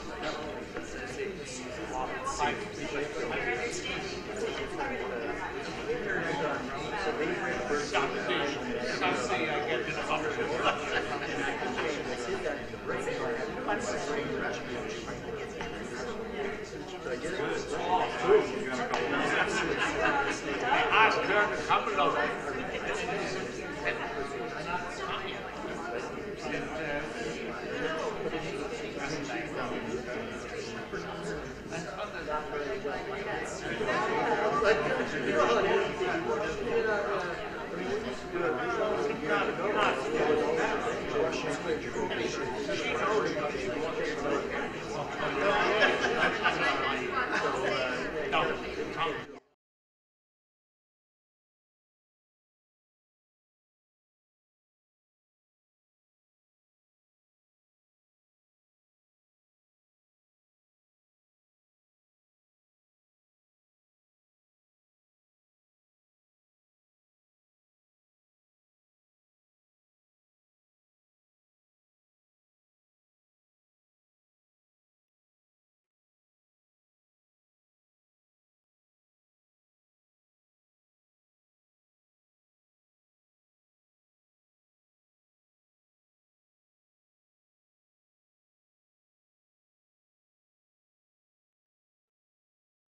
I think, you know what, I'm going to really bring it back, because instead of just handling it, I'm going to ask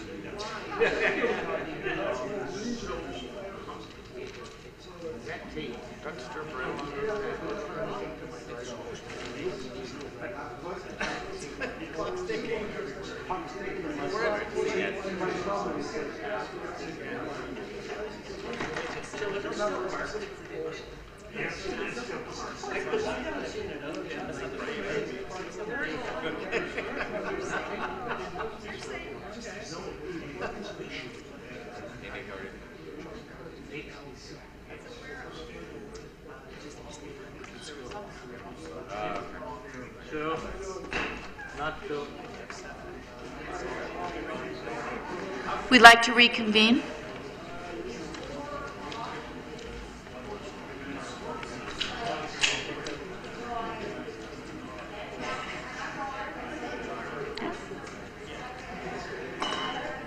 Councillor Montero, please sit down.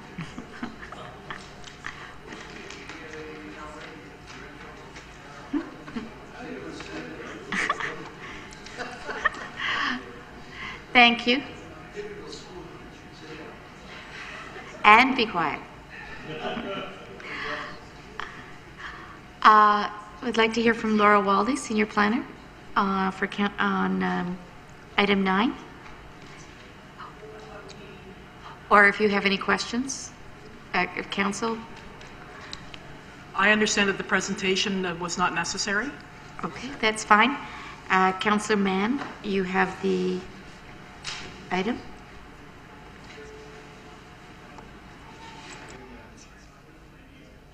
I do, Madam Chair. It's moved by myself, seconded by Councillor Shannon Adshade.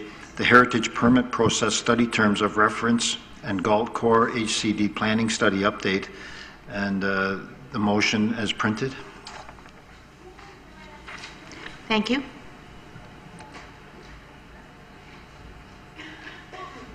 No okay. No speakers? Okay. All in favor? Motion carries. And now we'll hear from Matt Levin, Senior Planner.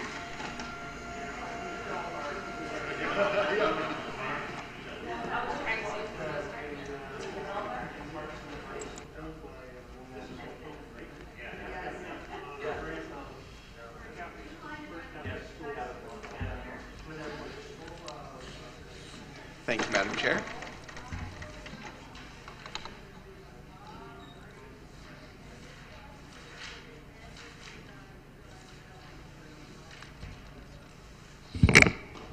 Good evening, Madam Chair, Mr. Mayor, members of committee, staff, and the public. Before you this evening is a recommendation report for official plan amendment and zoning bylaw amendment for the properties at 0 Sparrow and 825 to 875 Main Street. The applicant proposes to construct a total of 101 townhouse units with a mix of 2-story, 3-story, 3-story rear lane, and back-to-back units as broken down in the chart. There are a number of site-specific zoning bylaw provisions that have been set out within the report. In the interest of time, I'm going to jump ahead to the proposed development and run through some of the specifics there. I think it'll be a little bit easier to understand as well. I'd also like to point out that on the other business memo,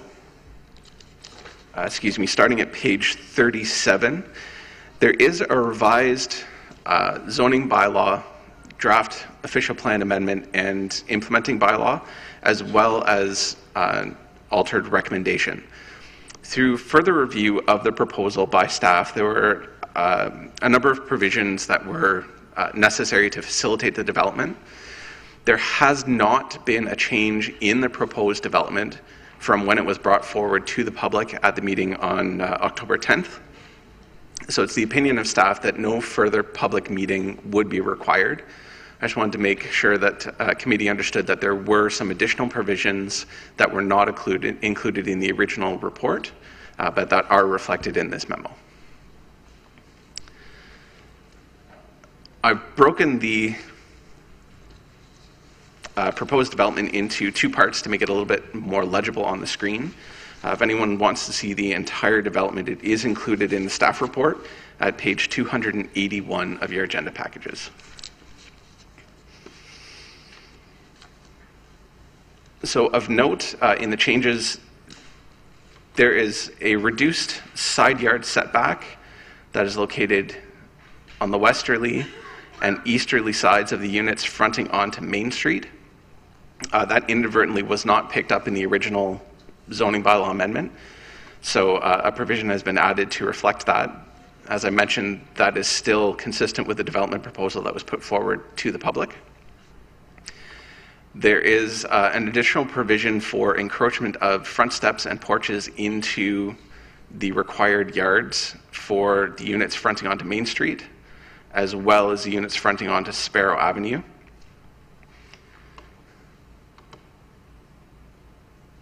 And the other provision that was added is the proposed tenure of this development will be a common element condominium, which is parcels of tied land.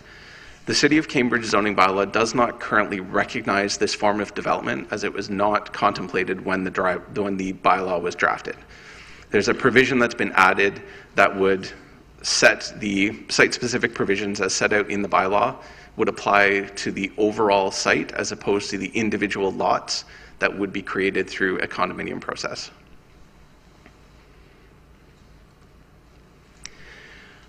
I'd also like to take a moment to discuss intensification and bonusing. So under Section 37 of the Planning Act, it does permit bonusing, which is an increase in height and or density in exchange for common benefits from a developer. The city's official plan similarly sets out policy permitting bonusing and listing potential common benefits. Overall, the development must still implement the goals and objectives of the official plan and constitute good planning. The proponent has offered common benefits in consideration for bonusing, including energy and or water conservation measures, public infrastructure facilities and or services, remediation of a contaminated site, and improvement of compatibility with existing uses. These items are discussed, not in great depth, but they are discussed within the staff report. The process as it exists currently is that the developer would have discussions with the city planner to ensure that the community benefits that are being put forward would be appropriate for the city. There would be a report brought back to this committee and council to determine whether or not committee and council approve of the common benefits being put forward for bonusing. And there's a holding provision that's recommended to allow for the registration of that agreement before the zoning provisions would take place. There are a number of considerations that staff reviewed in preparation of this recommendation report.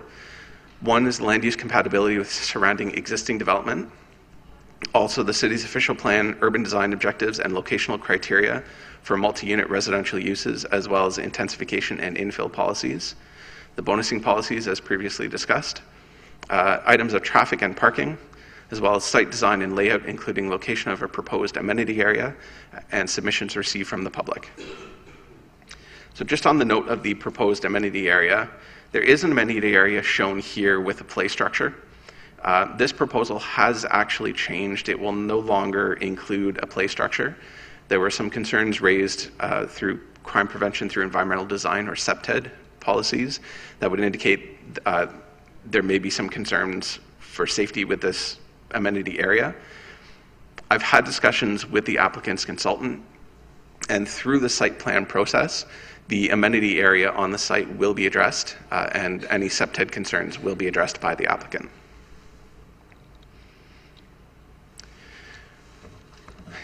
I just wanted to point out as well that there are concept elevations included in the staff report, and those are located at page 282 and 283 of the agenda package. And with that, it's the recommendation of staff that the recommendations as printed on the other business memo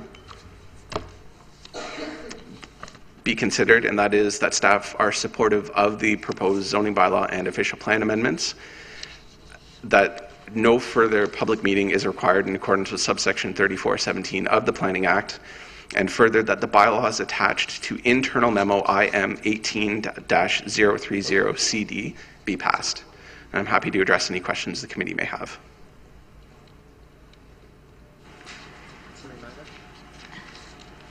Councillor Amata?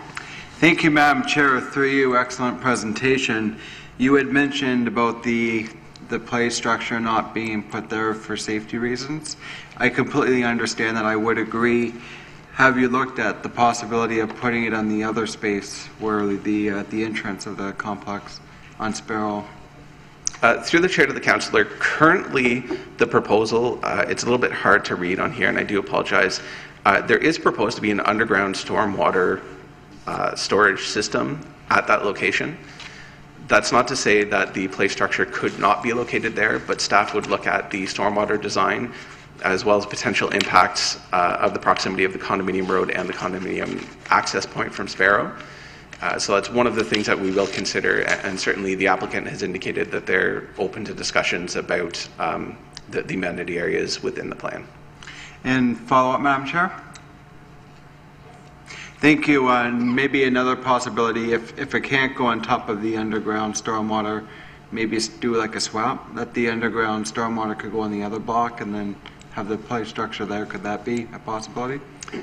Through the chair to the councillor, the proponent and their consultant are here this evening. I don't believe they have their engineer here, so I wouldn't want to speak about potential engineering impacts. But certainly staff would be willing to have that conversation with the applicant and their engineer to see if that's a possibility. Glad you're looking into it. Thanks. No more questions? Thank you. We have another delegate, Sophia Watson. Sophia Watson. Good evening, Madam Chair and Council. I appreciate you allowing me to be up here today and to address my concerns. Once again, my husband and I are not against progress. Excuse me, could you give us your address? Oh, I'm sorry. Yes, right. 8 Sparrow Avenue. Thank you.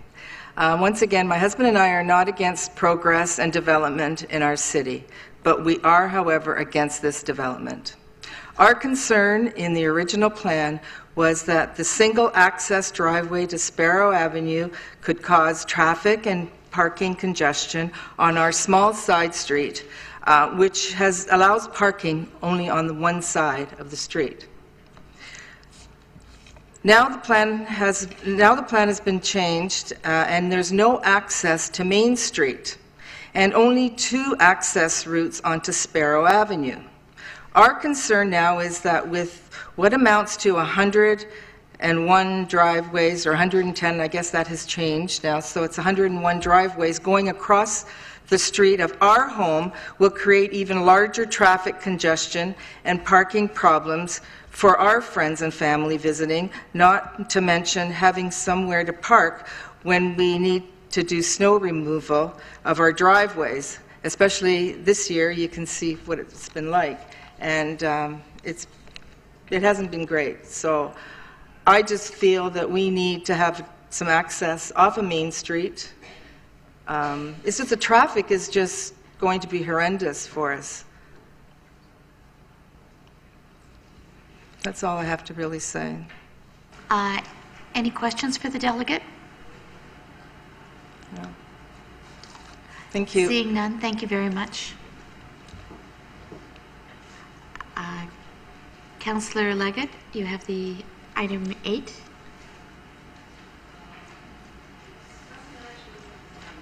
Oh, sorry. Moved by myself and seconded by Councillor Devine. It's not as printed. Sorry. Yes, but it's not numbered in here. It was a late addition to the agenda and put under consent agenda, but it's moved by myself and seconded by Councillor Devine that the approval for demolition be deferred until a fulsome physical inspection has been completed and a proper heritage assessment has taken place and has been before MHAC once again. Excuse me. It is item 8 that I would like you... I don't have number 8, do I? On I'm Sparrow sorry. Avenue. I'm sorry. I'm ahead of myself here. I had it by mistake. Yeah. To give her credit, I had it by mistake. Yeah, okay. Okay, moved by myself and seconded by Councillor Devine once again. Item 8 as printed. Any discussion? All, yes? Sorry, Madam Chair, just to clarify, I'm not sure if clerks had the time to update the motion that was provided to the councillors. I just want to make sure that the motion as printed is as it appears in the other business memo. Okay. Through the chair, we can confirm that working with planning, it is correct, and the motion as printed reflects the updated recommendation. Okay, motion carried. Have we voted? Oh, sorry. All in favor? Motion carried. I'm psychic. Now it's carried. Okay. And the consent agenda, Councillor Amata, and that would be items 1 to 7, and item 11 has been pulled.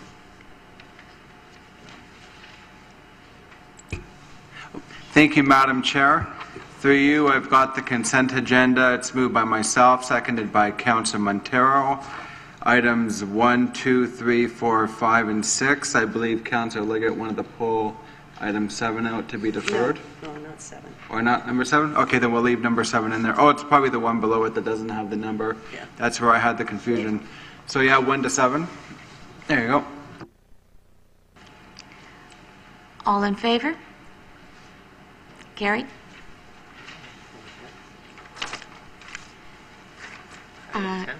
Item 10, and that is Councillor Montero.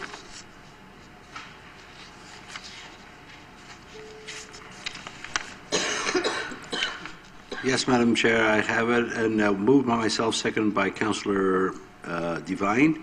Recommendation that the committee recommend that City Council report Planning Act draft inclusion zoning regulations staff response be endorsed by Council, and that the recommendation be forwarded to the Ministry of Municipal Affairs as the City of Cambridge response to inclusionary zoning of the draft regulation.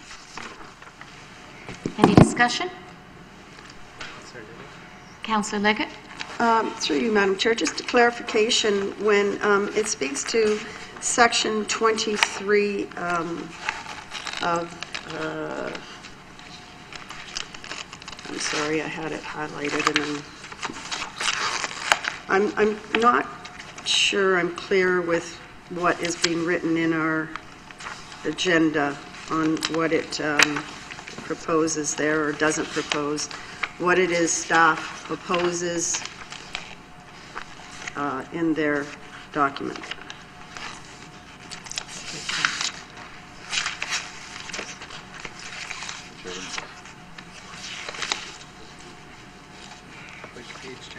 I'm looking for it. Was it 9, 10? What is the number for that? What was your number when you did the motion?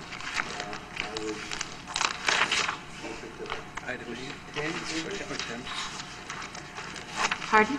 It talks about in the inclusionary zoning, and it talks about section 23, or section 37, sorry, bonusing. So I'm not sure what staff is trying to say there, so I just want clarification. It has to do with bonusing for height and density, that sort of thing. Okay. Okay, Valerie, could you attempt to answer that? Through you, Madam Chair, to Councillor Leggett. We think that Section 37, the bonusing provision, should be kept separate from inclusionary zoning, that we should deal with inclusionary zoning on its own merit, and if it needs those bonusing provisions, that we deal with it in contrast to Section 37.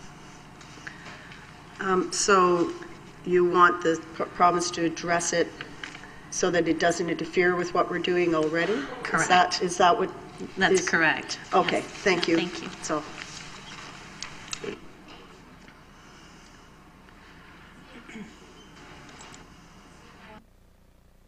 Questions or comments? All in favor? Passed. Item 11. Item 11, Councillor Leggett.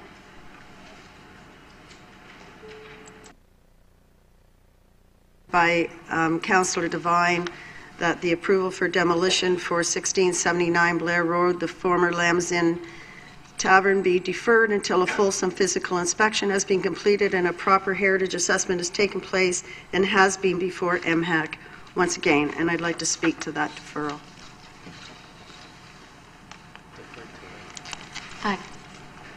Did you have a date for the deferral? It states there until they've done a fulsome physical inspection and a proper HIA is being done of the section of the building that I'm going to speak to.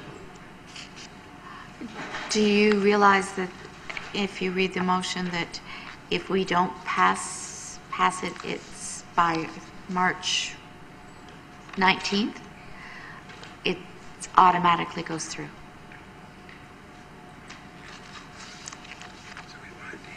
We could defer to March 13th if you'd like. That's fine. That should give them time to do what I'm asking anyway. Okay, just so you know. Okay.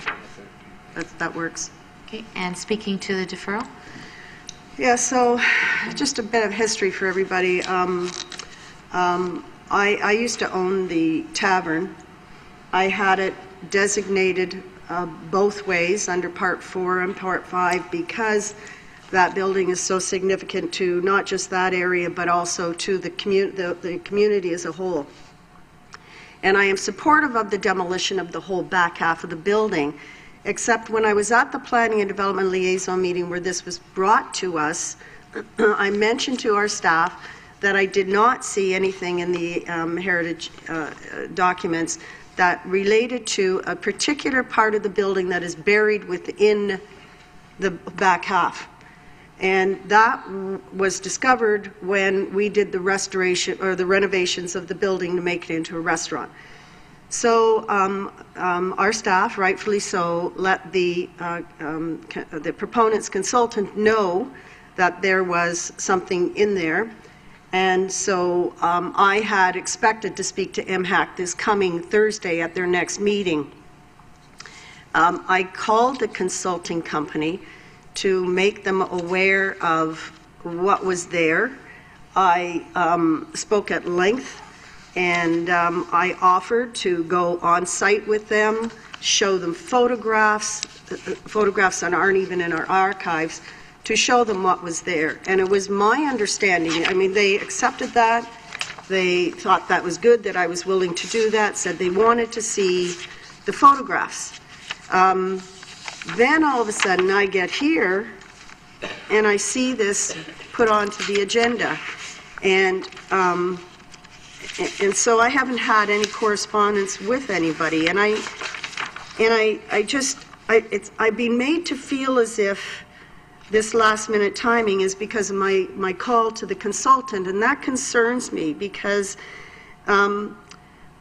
it's this predates even the approval of the MHAC minutes, which would happen on Thursday, of their meeting where they agreed to the demolition. So I have concerns about the timing of all of this, and I think that by giving them the full demolition, without them having done their due diligence, they didn't even go up into they didn't even know there was an attic in that part of the building. They didn't know it was there till I pointed it out and told them how to access it. They didn't, there was many, many things they didn't realize. So I don't think that this heritage impact assessment has been fulsome. Their inspection hasn't been fulsome, and I'm open to all kinds of things. I agree with the whole back half of it coming down. It's a horrible addition to it, but I think that other section that has not been addressed, that they didn't realize was there, needs to be looked at properly. Otherwise, their heritage impact assessment is not 100% done the way it should have been done. So I'm looking for approval for a deferral here tonight from everybody so that we can all rest assured that everything is being done properly for this building that is so important to our community.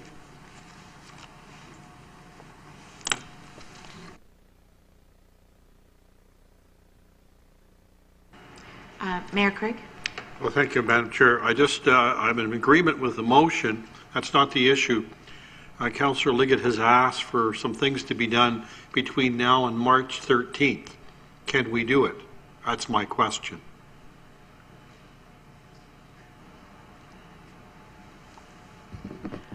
I honestly don't know the answer to that. I'm going to have to talk to MHBC Planning with regards to that, if they can get out on site and do a more thorough investigation. What that's going to entail, I can't answer that question right now. That would be a conversation I would have to have with MHBC Planning tomorrow. So we proceed with this, and what I would expect is that Councillor Liggett will be kept up to date as we come towards March 13th. Okay? So we know what's happening. Any other comments? Okay. All in favor of the deferral to March 13th? Okay, carried.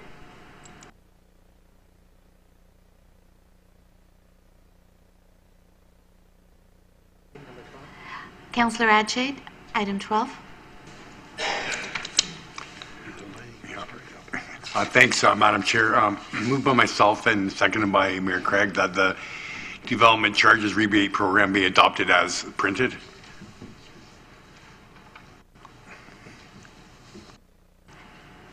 Any discussion? All in favor? Motion carried.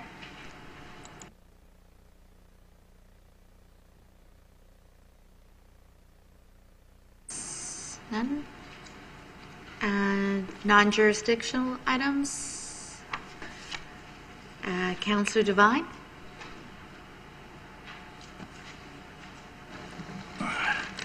Motion to adjourn, seconded by Councilor Montero.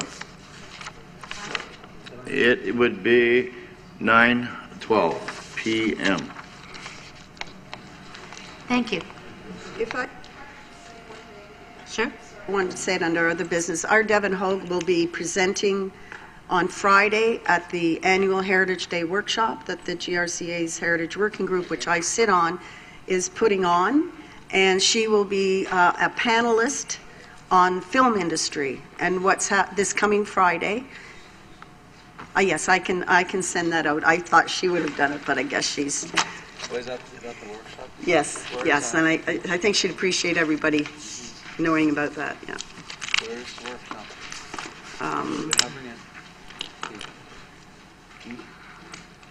Oh, you're just finding it out?